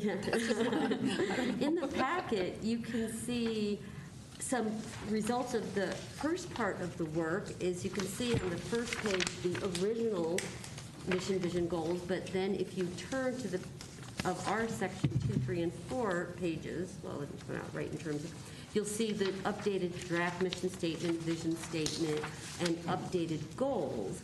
And so one thing. Oh, here. So that's part of the work that's been done, and now there's a bunch of community outreach going on. By the way, there is a public art community survey up on Guiding Golden, so if you look for Public Art Framework Plan, we ask that you take a few minutes, not that long, 10 questions, to fill it out to give some good input. And I just forgot what I was going to say. Well, that's part of this framework plan, is trying to get stakeholders' ideas of what public art is in Golden and what you'd like to see. So one thing that you may know is that while this framework plan is going on, there's been a pause by the Public Art Commission for doing any very large installations or whatever, but they have been doing stuff. So this is literally hot off the press. The commissioned 14 tiny little pieces of art that are along the Clear Creek Path and on Washington Avenue, including some public facilities, which were all approved before anything ever went in, and also on some private property. So that's just a fun little thing that. I have to say, this is adorable. Before I think it was a collection, I saw a couple pieces, and I wasn't sure what it was all about. It's been very well received. Like, you walk down the path and you see people going, you know, like that. So that was just something I just wanted to share. Literally, the box of these are sitting in the mailroom. Like, oh, we have to pass these out.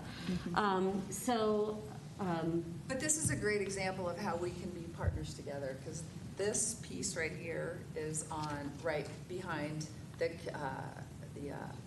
Visitor Center. Thank you, the Visitor Center, in a stump that's on the path along the creek, that I assume that you guys.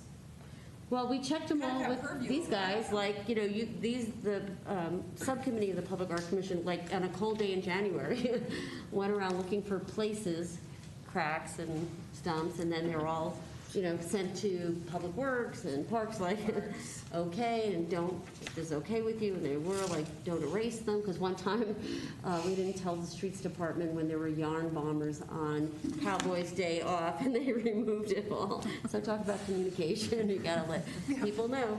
But, so anyway, the idea is to set the stage for the Public Art Commission going forward, based on best practices and community input.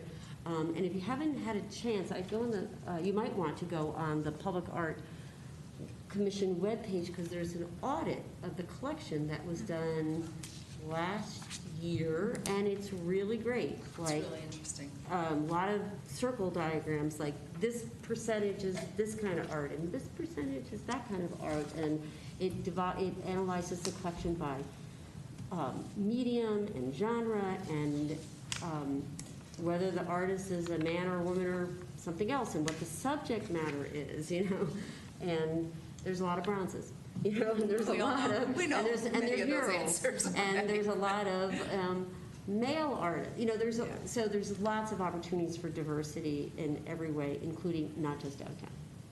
But it might be interesting to do that before you fill out the survey, because that'll help. So is there a link to this survey, or I'm sorry, a link to that result on Guiding Golden? No, No, it's a on the separate place. Public Art Commission. On cityofgolden.net, if you go to Public Art Commission, you'll see the art audit, and that's the analysis of the collection. We're right below you on the. Yeah, that's true. PRPU. And City of Golden, yeah. And then the survey's on guidinggolden.com, and the project is Public Art Framework Plan. Any questions? So you're talking all about physical art. Have you talked about dance in the parks or music or? So right now, our Yeah. purview is physical art. Okay.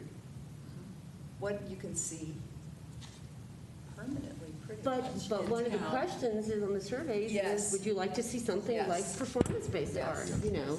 But right Sound art, all. Well, do all- you mean like, a music or Yeah. a small theater or something? Yeah, Yeah, we only do visual art, Okay. but it's something you could add to the survey for sure. So, and related to that, so this is right now outdoor visual art. It does not include indoor art, by the way, under the Public Art Commission. That's something that needs to be looked at.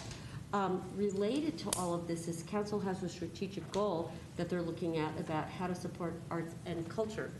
And there could be some, and next week on Tuesday's meeting, there's going to be an update by Steve Glick on his work on the strategic goal and whether, how council might support arts and culture and make it broader. In an umbrella, yeah. So that is another piece in the equation of art in the city. Would you prefer comments just submitted through the survey, or? No, good, love to have a discussion. Oh, okay. right Sure. there. Would love to get your survey answers, Ate but before the meeting. Robin, I think we've talked about this before, but like the idea of like activating public space with kind of like some of our park spaces downtown as a way to activate downtown, maybe like in the off-season between summer and winter with temporary interactive public art, like those big seesaws you may have seen in Yep. some big urban areas, or the ring lights, but they come, it's an event. It's not an event, but it's it's temporary. temporary. It's temporary. Yeah. And there's, like you can get a subscription to these types of things where they'll bring something different every year and it stays for 2 to 3 months, but it like brings people to the parks to use them in different ways in maybe like the less busy times, which then kind of activates the downtown area during those less busy times when they may need it, the help, and just, just another layer to like cool downtown. There's building. subscriptions, that's cool. Yeah. But there's temporary a few. art is on the list. On like, there's a whole like, would you like to see, and there's like 15 things to check off. But like the interactive ones have Yeah. been really cool that I've seen. Yeah. Like, have you seen the Prism ones that they've gone around the country too? But so different times of day you can go, you spin them, they make noise, they make rainbows. It's quite delightful. Yeah, those, the seesaws. Right. The spinning But related to things. that, so some of the art is not really, that we currently have, or the city currently, is not really meant to be touched, but in fact it is touched. So one thing that consultants have said, so consider adding art that is designed to be interacted with and touched, because we spend a lot of money like buffing up stuff. And so when I walk down the path and I see people sitting on the door, I'm like, oh, okay. I think that's part Let of it the go. culture of our art in this town. I think that's part of Yeah. the culture of our art. So is it a we know survey? that we're gonna maintain things because people are gonna, Yeah, and then people go together, Sure. you're fostering community. And, it's part of like making a park or downtown experience different every time, something for everybody. absolutely. So, Thanks for that. pro. That is At the least goal. trying it out as a pilot for 1 Yeah, year. I love that See how- subscription idea. So I guess I'm curious, because thinking about the fish along Clear Creek, right? There is always some small child on those fish. Which is great. Was that not the intention of No, those? I think that one is. Okay. Because But we do it's spend one of the- money on like correcting the patina. Okay. No, I was just thinking, and that's awesome that, those fish are great, and it's, oh, look, there's more kids on them, and now they're underwater, and it's, Oh, they're so it's, They're really great.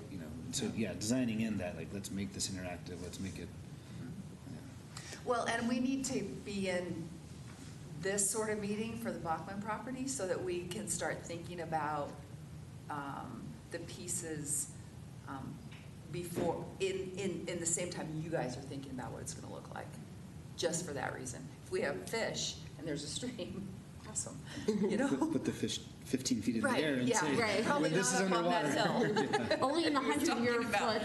floodway Right. will it be in the water. Yeah. Well, on that note, I mean, if you ever done sort of joint public meetings together with other commissions where, you would be with us at a public event to That'd sort be of, great.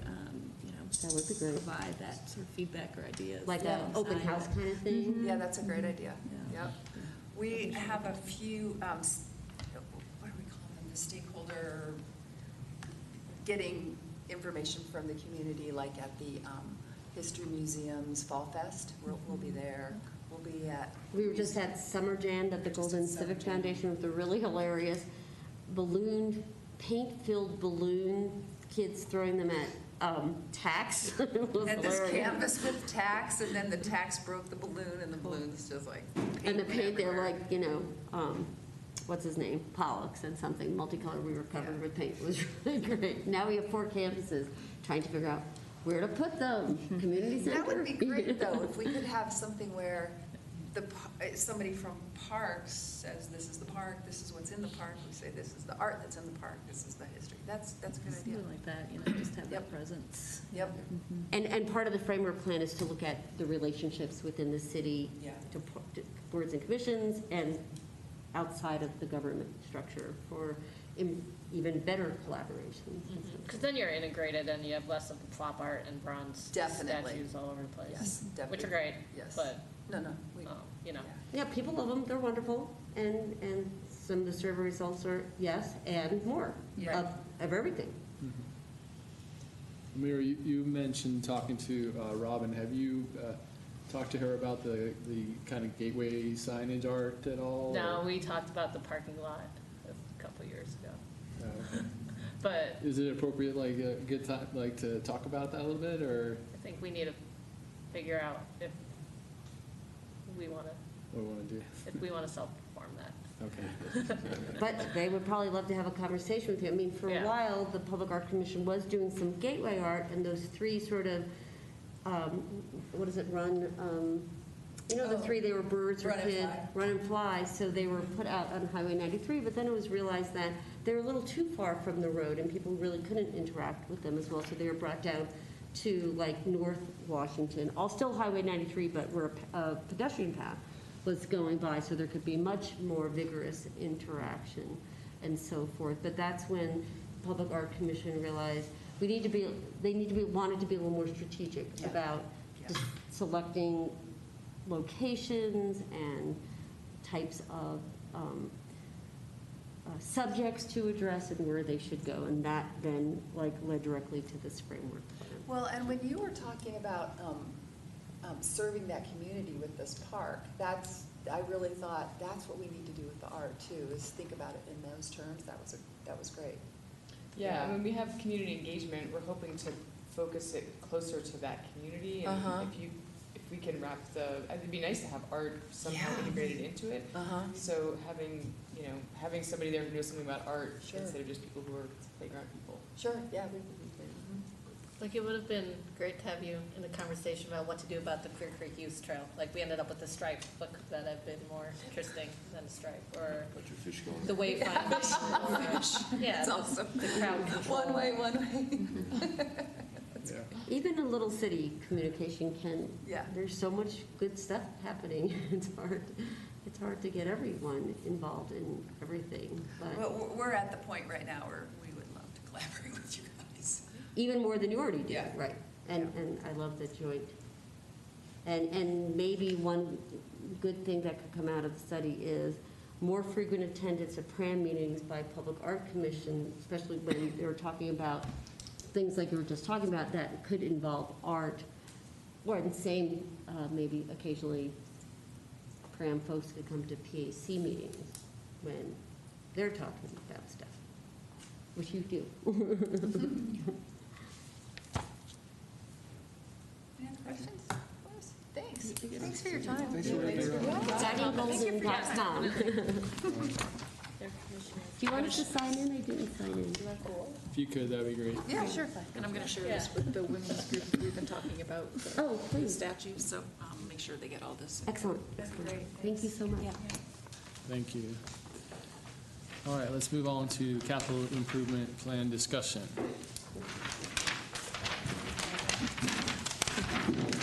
We got it. So in front of you this evening, we have a sort of a master copy of the CIP that we would like to turn in tomorrow to our finance department. It was due, I think, Monday, and we talked to them about waiting till after the PRAM board. And what I would say about that is color-coded. We have different parts of the department and what the asks are in those different areas. The ones, please look at all of them. Please look at the request, the 2023 request, the 2024 request, those pieces. Out years beyond that, I wouldn't really look at them. And maybe where we should spend just the few minutes that we have is looking at the top piece, which is the PRAM board's piece and the Parks and Rec admin piece for that. We have four, and you can see down below the other divisions. Most everything that you see down below is trying to take care of what we have.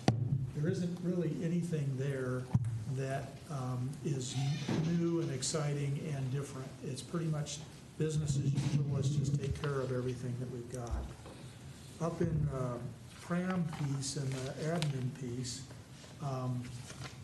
we show Bachman Master Plan and Development requesting $60,000 in '23. We actually have $60,000 in '22, but we've been waiting to get the land from the south end. And now with this, who knows, right? But we have that in there it's budgeted now, and we want to continue to push that to '23.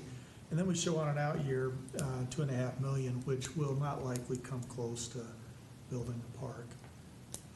We have the climbing structure, and that's one to talk about tonight. Open Space Master Plan Phase 2, Parks and Recreation Master Plan. We haven't really talked to you much about that, but the last one was done in 2016, and they generally have a shelf life of 5 to 8 years. And so we are considering that. Splash Pad, Tony Gramsci's Master Plan. We don't really show funds there. That's another one of those huge projects that we're not sure when they would be able to fund anything on that. So that doesn't hit in '23, but design work maybe in '24. That's not $5 million. No, that's not $5 million there either. Yeah.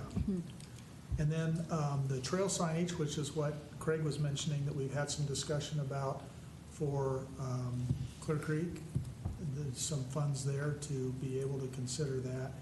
And then Tucker Gulch is what Craig had mentioned to Joseph about, is there some way we can make that more beautiful and more attractive? So those were the pieces that we have from, and it doesn't really matter where they come from. The finance department and admin are gonna, and council ultimately are gonna be looking these at their merits, not by who requested them.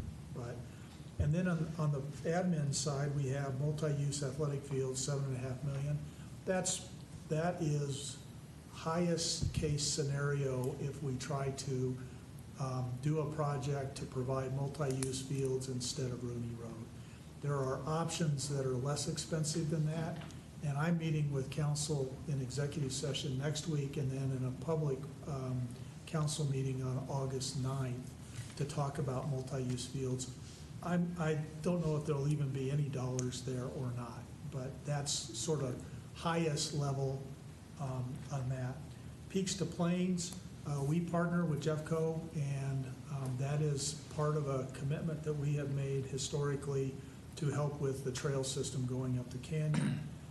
And then public restroom replacement, we're showing $900,000 in '23 and '24 and $1 million in '25. We budgeted some money for that for this year. This is really looking at the public restroom by the Astor House, the public restroom in Parfit Park, and the public restroom in Lions Park. And those all are quite old and really need a lot of help. And we have design work underway for the one at the Astor House, trying to figure out if we're better to just take what we have and improve it, make it current, modern, or scrape it and start over and build maybe something that has a little more capacity. And the jury's still out on that. We're actually still kind of struggling if the Astor House should be the first one or if we should look at Parfit or Lions. So but we need some money there for that. So those are kind of the key pieces that touch the board. You can see all of the other stuff, and we can answer questions about all of that, but basically just taking care of what we have.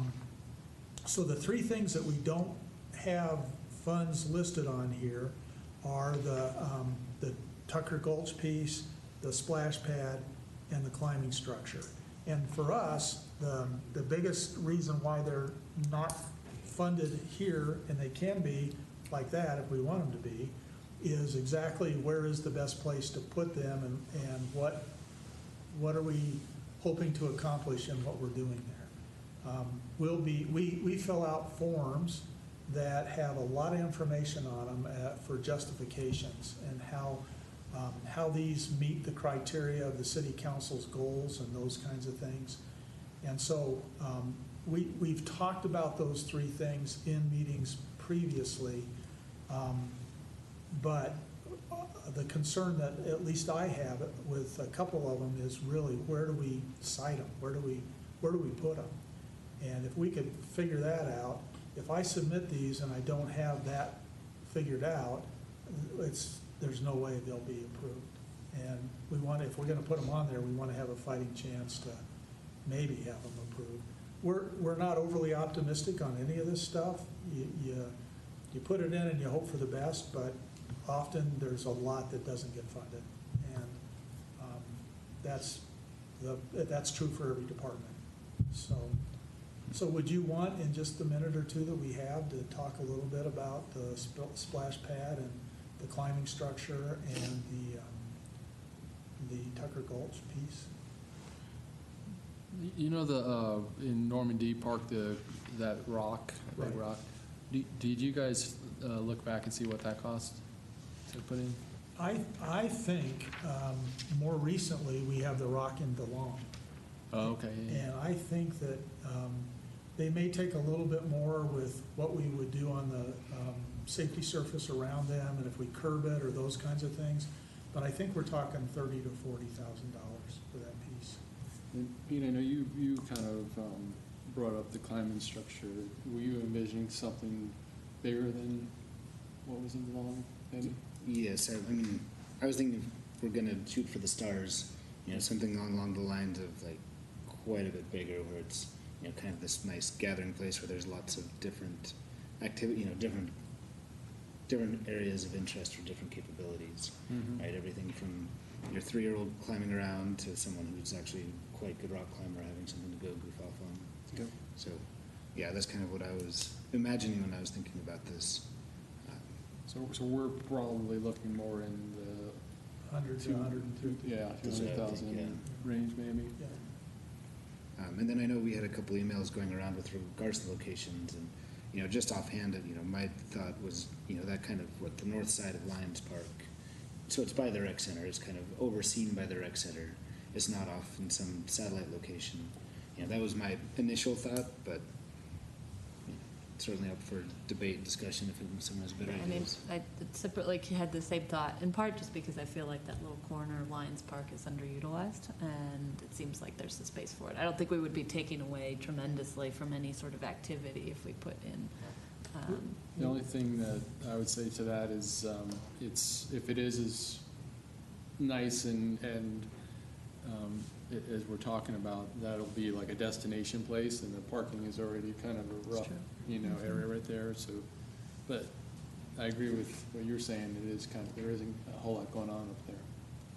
Help me understand where within Lions? North, that little like almost toe that's. Can you pull it up? Yeah, Steps I'm out. trying. At least that's what I'm thinking of. Not sure if that's, but, yeah. Think about like where 9th Street comes and hits the park, Yeah. basically. Yeah, that area is kind of the buffer for the people that live there too, and, For that neighborhood? right, isn't it along that edge and then there's Yeah. houses? Because I Yeah. remember a few years ago when there was all kinds of stuff happening there. And while you're looking at that, Rod, like for us to put something in any of the parks, like Lions Park, Vanover, does the Heart of Golden delay our chances of it happening very soon? I think in the Heart of Golden area of influence, I think it does. we wouldn't want to spend those kind of dollars to have something that may be taken out in a few years, or we don't know. We don't have any idea how long it could be. We have struggled. The master plan has shown that we need a new playground at Lyons. That playground is, I don't know, it's almost 30 years old. And the original master plan shows that we put that basically in the middle of the grass area on that side, taking it out of the corner away from the street and putting it there. And we've been very reluctant to do that because we don't know how that really impacts Heart of Golden. And one of the real challenges with that is that we're running out of the ability to get parts to fix it. So that's kind of forcing our hand a little bit. I just want to say, I like the idea of some grandiose structure that's a attraction. Yeah, I'm trying to think, where could you put it, that there's adequate parking. That to me is like kind of a hard trade-off. What about over by Tony Grampus? I mean, I feel like that has a lot of space and a lot of parking. There's the pump track there, not right there, but it's that same area. I don't know, when I think of like trying to spread out the use so we're not doing everything at Lions Park, I feel like that's a place that has a lot of potential. That playground's got to be redone soon too, right? Yes. Because that's a mess. Yes. That playground, especially the safety surface. Yeah. Underneath it. I was out there that's really recently what's and I was bad. like, ooh, Yeah. this is a little rough. Is it? It's done, yeah. What's that? The safety surface has been replaced, Oh, okay. not with the same port in place, that's but right. with the engineered wood chips. Yeah. But you're right, absolutely. And we kind of have a problem with Gramps from the standpoint that we have grandiose plans for making that a great park because it really wasn't ever built to serve the public. And we've nursed it along in lots of ways. And we hope at some point we can use a blank slate and take all of that property and figure out what really makes sense and how to do it. But the cost of that and the timing of that is out there. And so doing things there potentially are worth the investment. We'd like to get them changed sooner than later, but really, I think that's one of the safest places to look at making changes, honestly. There isn't anything that anybody has that they want to do that doesn't fit in these 4 blocks right here. Everybody wants everything in these 4 blocks. And honestly, it's beyond good at these points. We've overloved it. Not just tubers, everything. We've overloved it. So. One thought, what about, well, there's I don't want to cut into open space, or grassy space, but the south side of Normandy Park, there's a little parking there. It's on the trail. I guess that's one thing I would like to be able to, bike to these types of amenities. Yeah, and I think that was kind of my thought here is, right, who are we serving? I mean, I would want it to be accessible to people, but primarily accessible to Golden residents. So if people are driving in to come here, like, all right, then they can, if they want to drive here, that's great. If there's parking, they can stay. Mm-hmm. And more, if someone is walking or biking down, to use this, then that's kind of who I'm thinking in terms of who would actually be served by this. And so then, trying to think about like Tony Grampus, it's, well, all right, you can bike out there, that's fine, and there's a bike park there. But would a Golden resident, pick up and go out there to go play on a bouldering structure? I'm not as convinced. I mean, I guess back to just where we were thinking on this guy, Rod, where he had the cursor a second ago, is kind of right where I was imagining at least. Right. Yeah, sort of up in that. In this area? Yeah. And I sort of just liked how it was adjacent to the community center. I mean, I could see that just sort of flowing from like one indoor to outdoor activities. Probably, to the parking issue, maybe you're using the community center, you're parking in the community center parking lot, and then you're also exiting the building and going to use the climbing structure. So just devil's advocate just a little bit. I would say that I have heard a lot about the 9th Street folks and wanting a buffer there. They're very vocal and they're very engaged, and that's really important, my understanding from working with that neighborhood. But look at this space. If you start thinking about taking the playground and moving it to the center, and start thinking about putting tennis courts or pickleballs and/or those things from Heart of Golden, that has been a consideration. We don't know what it would really be, but people are concerned about losing the tennis courts where they are now, and the recommended place from everybody has been right in this area. So all of a sudden, this whole thing begins to look filled up, right? And this open grass area has a lot of value to a lot of different people for other uses, for the festivals and the events, and, you know. So anyway, I'm not trying to say it's a good idea or not a good idea. I'm trying to paint the picture of what possibilities are there that I've heard from people talking about. And we've talked about even outdoor fitness areas, right, in this location too, where people could come along the trail and work out, go into the rec center if they wanted to. When we went down and replaced the stuff right here, that was a consideration, was putting it up by the rec center, putting it up in this area. So if you want us to plug in the climbing area and do it at the level that you envision, we will do that. And I would tell you, if it gets funded, and we would recommend this area if that's what you folks want, if it gets funded, we're going to have some public process, I can guarantee you, before we would actually cite it there, which is okay. That's what we do. Yeah, we'd have to do that regardless of what Yeah, that's park, right. Yeah, that's right. I just was thinking one other location, what about down near Apex? Does the parking get really full up down there with mountain bikers? Is there any space for a structure down there? It does get really full, and we've actually leased that space to Jeffco. Do we, like, up at Beverly Heights, where those big water tanks are? Yeah, Do we have, own- yeah, We own that land, right? yep, yep. And this is, a buried water tank now, and the park that we have, and parking here.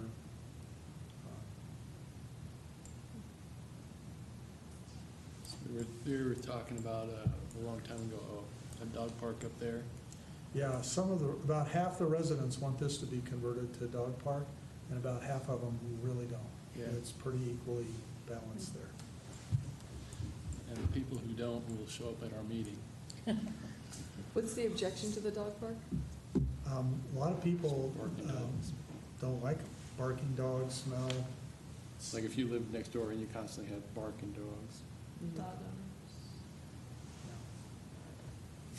That looks like an What do you interesting say? option. I hadn't really thought about that before. But. And you can put infrastructure on, you said the water tanks are under there, or would that So, be problematic? You have to move stuff. There's so, the park area. I'm sorry, Oh, I just said there's the park area. There's a lot of right. area there. Yeah, so just real brief history on this. This was owned by School of Mines, and we leased it from them, and we created a park for years and years and years, and finally we bought it, or they gave it to us a few years ago, so it's actually ours. This was a above-ground tank that the Public Works Department ended up burying, and have said this is something we could use for park-like purposes, but we have not felt comfortable making requests for funding for this when we have a couple of other parts of town they have unmet park needs.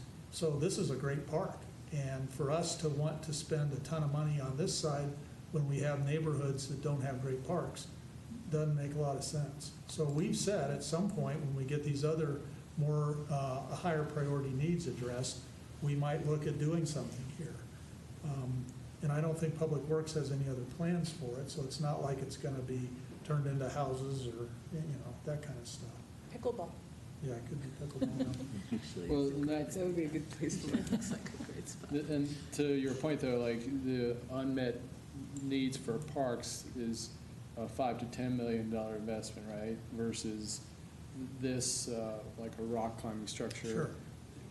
It would probably be more than 250 if we did something like this, because you have a lot of surface prep and that kind of thing. But it's something that we could possibly do in the near future versus the new park. We're not getting 5 or 10 million probably anytime soon, right? Right. If you folks said Beverly Heights, we would likely put it on the developed side, not on the undeveloped side. Right.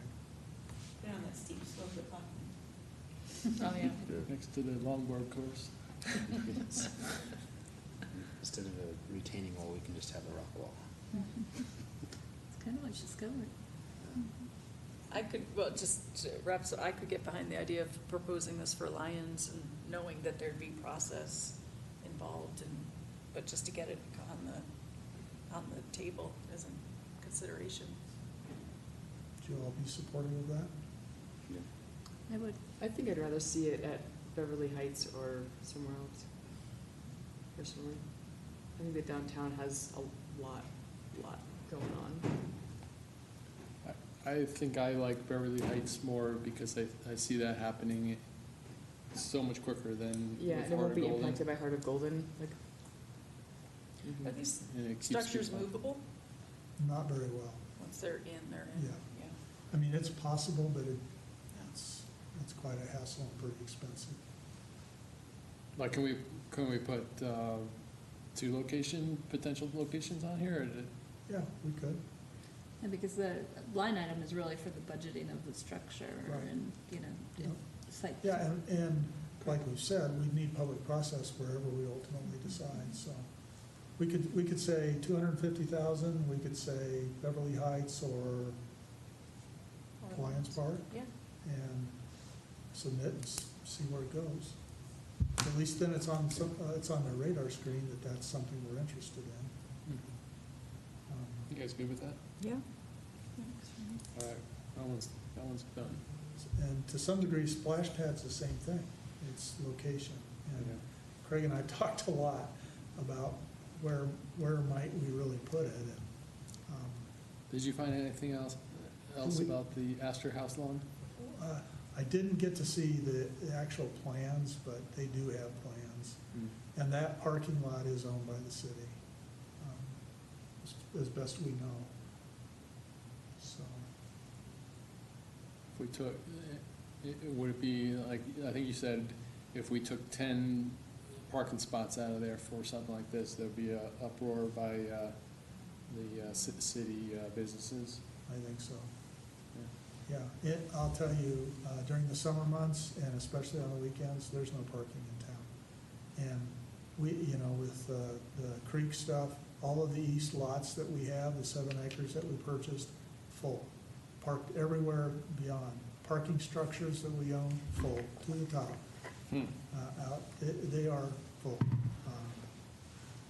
And so I think that the business community would, if we took, especially spaces downtown, that would be, we'd be challenged. I didn't think of that. We could put it on the top level of the park garage. Does Nathan want them in the history park? I don't think so. Just a small pad I don't think so. between the two barn things? I don't think so. It's a traditional splash pad. Brick. Well, actually, what about west of the history park? In the snow lot, Oh, that's where we do snow, and that has, Well, we're not going to be in the splash pad in the winter. right, that has potential for Heart of Golden development. So, it's kind of interesting, we got some feedback from some of our recreation and aquatic staffs that were not super supportive of splash pad, which really kind of surprised me a little bit, but they've been talking to places that have them. We have one in Splash, but it's within an enclosed, pay fee area.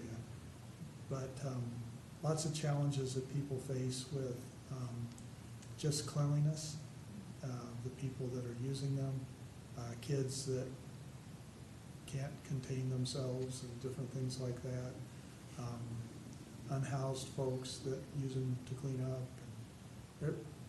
They were just they weren't trying to squash it, but they were just trying to bring some elements of consideration that could play into where we put it, because If we put it someplace that's heavily trafficked, the likelihood of at least a bunch of that goes away. If it's a place that's kind of off to the side or something like that, that doesn't get a lot of public attention, some of those things are more likely to happen. I'm curious what kind of water usage goes on So with a there's splash pad. there's two systems. One is water down the drain. You know, it's potable water, and as it goes down the drain. The other are recycling systems where you have to sanitize the water. And there is still a lot of evaporation use that you have to continue to autofill to redo it. But it isn't nearly as bad as just straight down the drain. But I imagine that's a lot more expensive. Yes, it is. So, I think that's what the school of miners recommended is the treated and, sterilization. yeah. Yeah. All right, so you're saying we have to give a location? You don't have to, but I don't think we'll be successful. I don't know if we'll be successful or not, but I think it's an easy, pull it out and say, no, we're not gonna do it if we don't have a location on it. Yeah. The part of the purpose of that might be just so that people hear that it's something that we're interested in and that we'd like to potentially pursue. I mean, the worst they can do is say no. Do you know what year Heart of Golden is being funded at right now? I mean, if we were to think about it sort of in big picture, are line items going into like 2025? There's supposed to be an update, I think, on August 9th, if I'm not mistaken, and I'll learn more then. The last I heard was the earliest likely would be some type of ballot in the fall of '23. Yeah, I thought we had to vote on it before anything happens. Yeah. I'm just trying to think about, if not this year, maybe we put it in with, Heart of Golden to signal that that's something to be included in sort of the overall picture. And what I've heard about that too is, I've heard likely if it goes to a vote, it'd be fall of '23, and then it would likely be phased, and there would be certain priorities. So I don't know how that impacts our recreational park areas along the creek, how that would phase out. So, Like when I first, we started like talking about it, like I envisioned that it would be downtown somewhere. And so it's away from the creek a little bit, but it's like the parents who are shopping with the kids have, give the kids a break. They go, play for a while, maybe someone else is shopping, just kind of a little diversion downtown. So but obviously the location there is no location yet unless we, take over a little parking lot or whatever it may be, but. I think you need to convince Golden City Brewery that they need to put it in there. There you go. Yeah, there you go. That you've got all the above. Can we put like, either let's put like, downtown to be determined and let them figure it out. I don't know. Maybe we just put it to be determined next to it. we can do that. I don't know. Is that what you're interested in? Just kind of feels to me like it. I agree. I think like having it in the downtown area just what kind of makes sense, which kind of means it wraps into the Heart of Golden. So, right? Maybe I don't know how you'd separate the two at this point. Yeah. I sort of think about, maybe putting it in like a 2025 slot, just knowing that, if the ballot measure went through, we'd probably be looking at phase one implementation at the earliest at 2025. And I don't know if that speaks to Heart of Golden without putting a little footnote next to it, but at least it puts it on there, to be considered in a couple of years. And like, they mentioned the cultural and arts thing, depending on how that goes and if any land is used to make some physical connections, we can insert there too. I like that idea. But like piggybacking onto a project that has more momentum. Yeah. But we could also try something to just get it now, too, I don't know. Since, I guess, yeah, I'm kind of with you on that. Since we don't have a real thought of a place in mind, I'd rather kind of have it as a community could give input on that as an element of the article and kind of leave it TBD without, I don't know. I guess I don't feel very strongly about this one.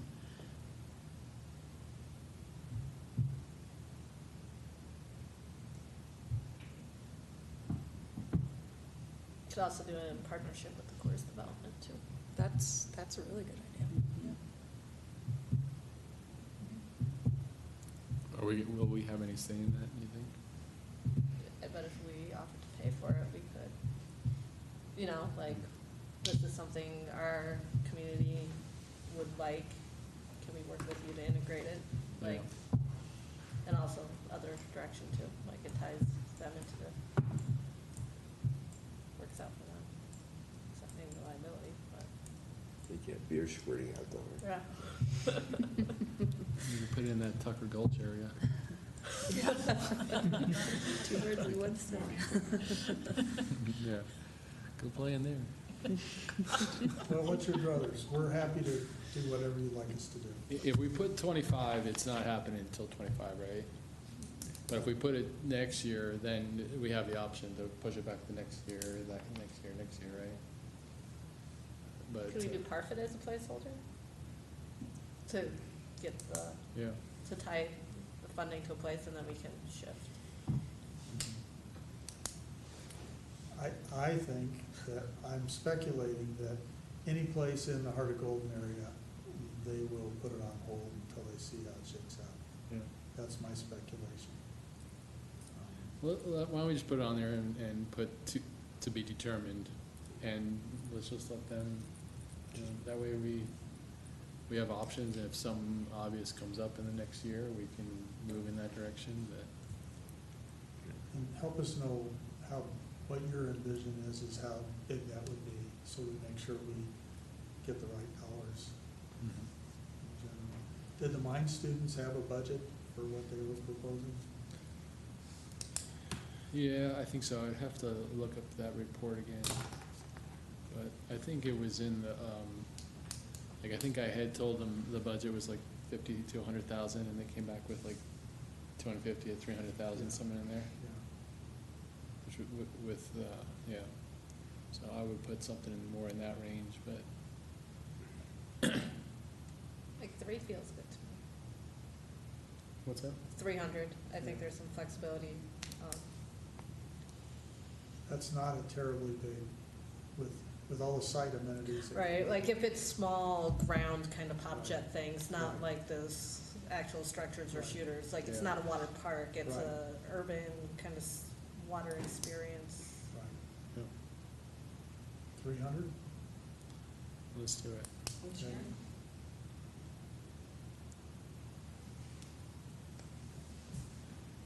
What do you guys think? Just, I wouldn't want it to compete with like the climbing structure personally, so I'd put it out a year, but that's just.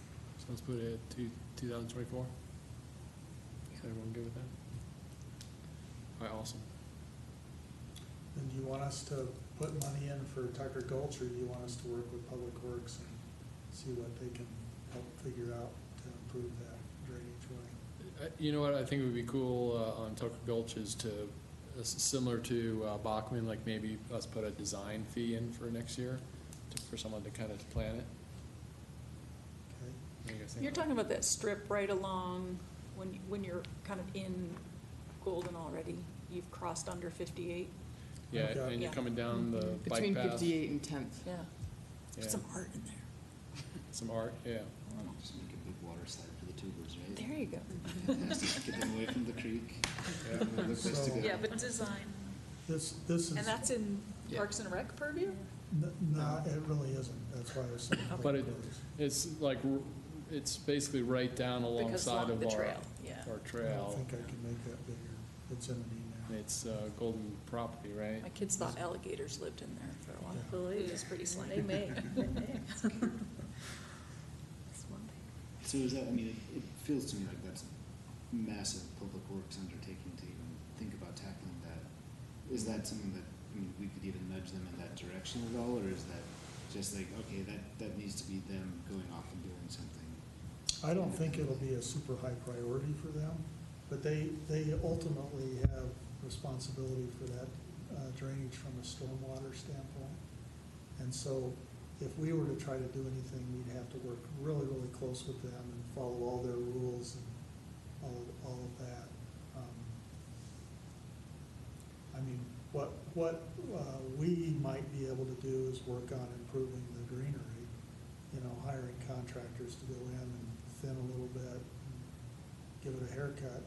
That just expose more concrete, I think. That's true, Yeah. that's exactly true. And this is what, when we were talking to those Coors guys, we asked them, hey, you could throw some money into this area since it's right across the road. I don't know that they would do that, but, I mean, let's face it, it's a eyesore right in the middle of our city, like along our park trail, that I think it should be a priority. I mean, it's just, I don't know. I mean, what would that look like, even working with, I mean, could we put design money to Public Works and how does that sort of overlap with parks and Public Works? Do we have any say whatsoever, or is it really just, hope and prayer? I think that communicating with them what the concerns are from this board and looking at what alternatives there might be, short-term and long-term maybe, to make improvements aesthetically in this area. I think it probably functions the way that it needs to from their storm drainage side. So really it comes down to aesthetics. And I think that that would have to be something that either they take on totally or we mutually work together to figure out how that could look and be better. It's really tight in there, obviously, and that makes it really challenging. Hard to get struck with any type of equipment, I'm sure, in there, yeah. I don't know that it's even the equipment as much as just, if this is overgrown, nasty greenscape and we get rid of it, then we see all the concrete, and then we try to figure out some method to hide the concrete with better greenery, maybe put more strategically and different types of plant material.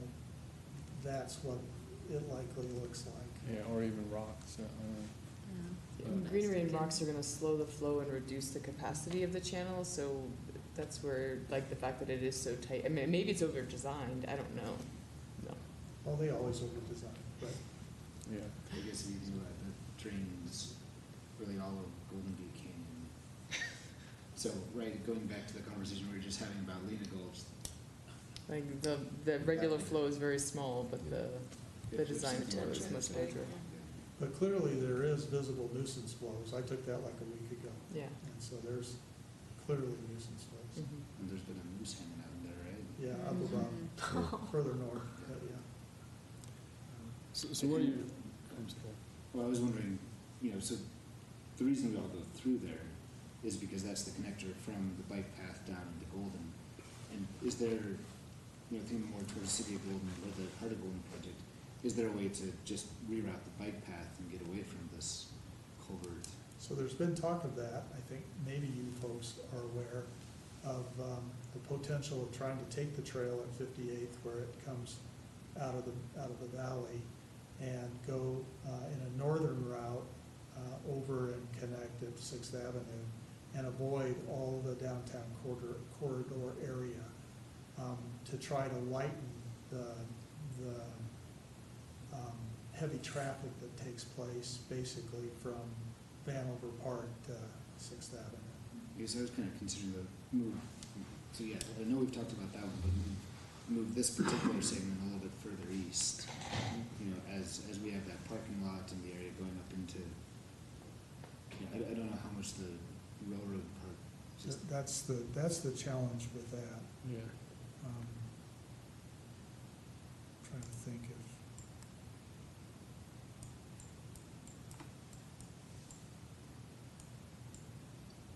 So here's the magic spot, right? And the intent is to come down this way and connect, so you would avoid this stretch, which is what we've been looking at, that's ugly, and you would avoid the creek congestion in this area. That doesn't help you if you're here and you just want to go downtown. Is there, I mean, is that area completely bisected by the railroads, or think Well, of the- coming down, what's the street that goes by that street that you just had in last one? I don't know. That guy right there. There's that, like, the slope's pretty steep from the bike path, right? Like to get down it. Yeah, this is pretty steep slopes. The railroad, the usable part ends here, the tracks go further.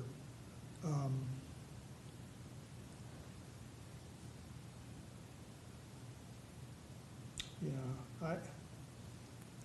I'm not sure I have the solution there. The money that it would take to reroute that would probably, you could probably beautify the existing, I would think, I don't know. Even if they, I don't know, like, if you decoratively covered it, I don't know, like that, and keep the water the same as below, but maybe like a perforated screen that is, you know, that the art department picks out and. Crystal style. Yeah. The Arkansas. Yeah, well, yeah, it could be different portions, like designed differently, and I don't know. But Well, thoughts on how you'd like us to address it in the budget submittal? So are you saying that it would more likely be like not a parks thing then? So we probably should. I think we could be at the table with them, but it's sort of like what Michelle said. I mean, they have certain standards that have to be hit, and we can't, they would be pretty possessive of making sure that any changes didn't in any way violate what they have to do from a storm drainage standpoint. Mhm. So I think they would likely be the lead out on it. I wonder if we could synergistically do Buckland and Tucker Gulch a little bit at the same time, you know? We'll help you out with Buckland, you Yeah. help us out with Tucker Gulch. Except for they don't have a budget Yeah. for Bachman. No. But I like that idea. Well, and that's where I was going with the Coors people. Like, hey, we'll give you a little less interference if you guys do this little thing. At least we're communicating out. All right, so it sounds like maybe we take that off the list, but potentially we start conversations with them. I'm happy to go to them and, because this is relative, I mean, this has come up relatively new. It isn't something we've been working on. And tell them that, you know, it's a concern of the board, and Public Works has the ability sometimes to move funds around a little bit. There might be some things that, at least short-term, they could do to help. It's entirely possible. What do you guys think about if we start the conversation with them, and if it grows legs, then next year when we're reviewing the CIP, we put it on, chuck it back on the list and put some money there for it? Sounds I good. get- Yep. All right, All right. thank you. So those are the three things that were kind of out there that we needed clarification on. I don't know if there's other discussions you want on anything else. That kind of gave us tonight what we needed, so. Any other items you guys want to talk on this CIP? Just, yeah, my 2 cents on the bathrooms, I think Parfit probably would be my number one Yeah. preference. Number pick. I can't, I don't like talking about bathrooms, talking about number one and number two. For whatever reason, it just feels good. or even, I don't like thinking about number 3. But what I don't like is that you could probably build a house for less expensive than a restaurant. That's true. That's true. Insane. All right, so thank you. That, appreciate your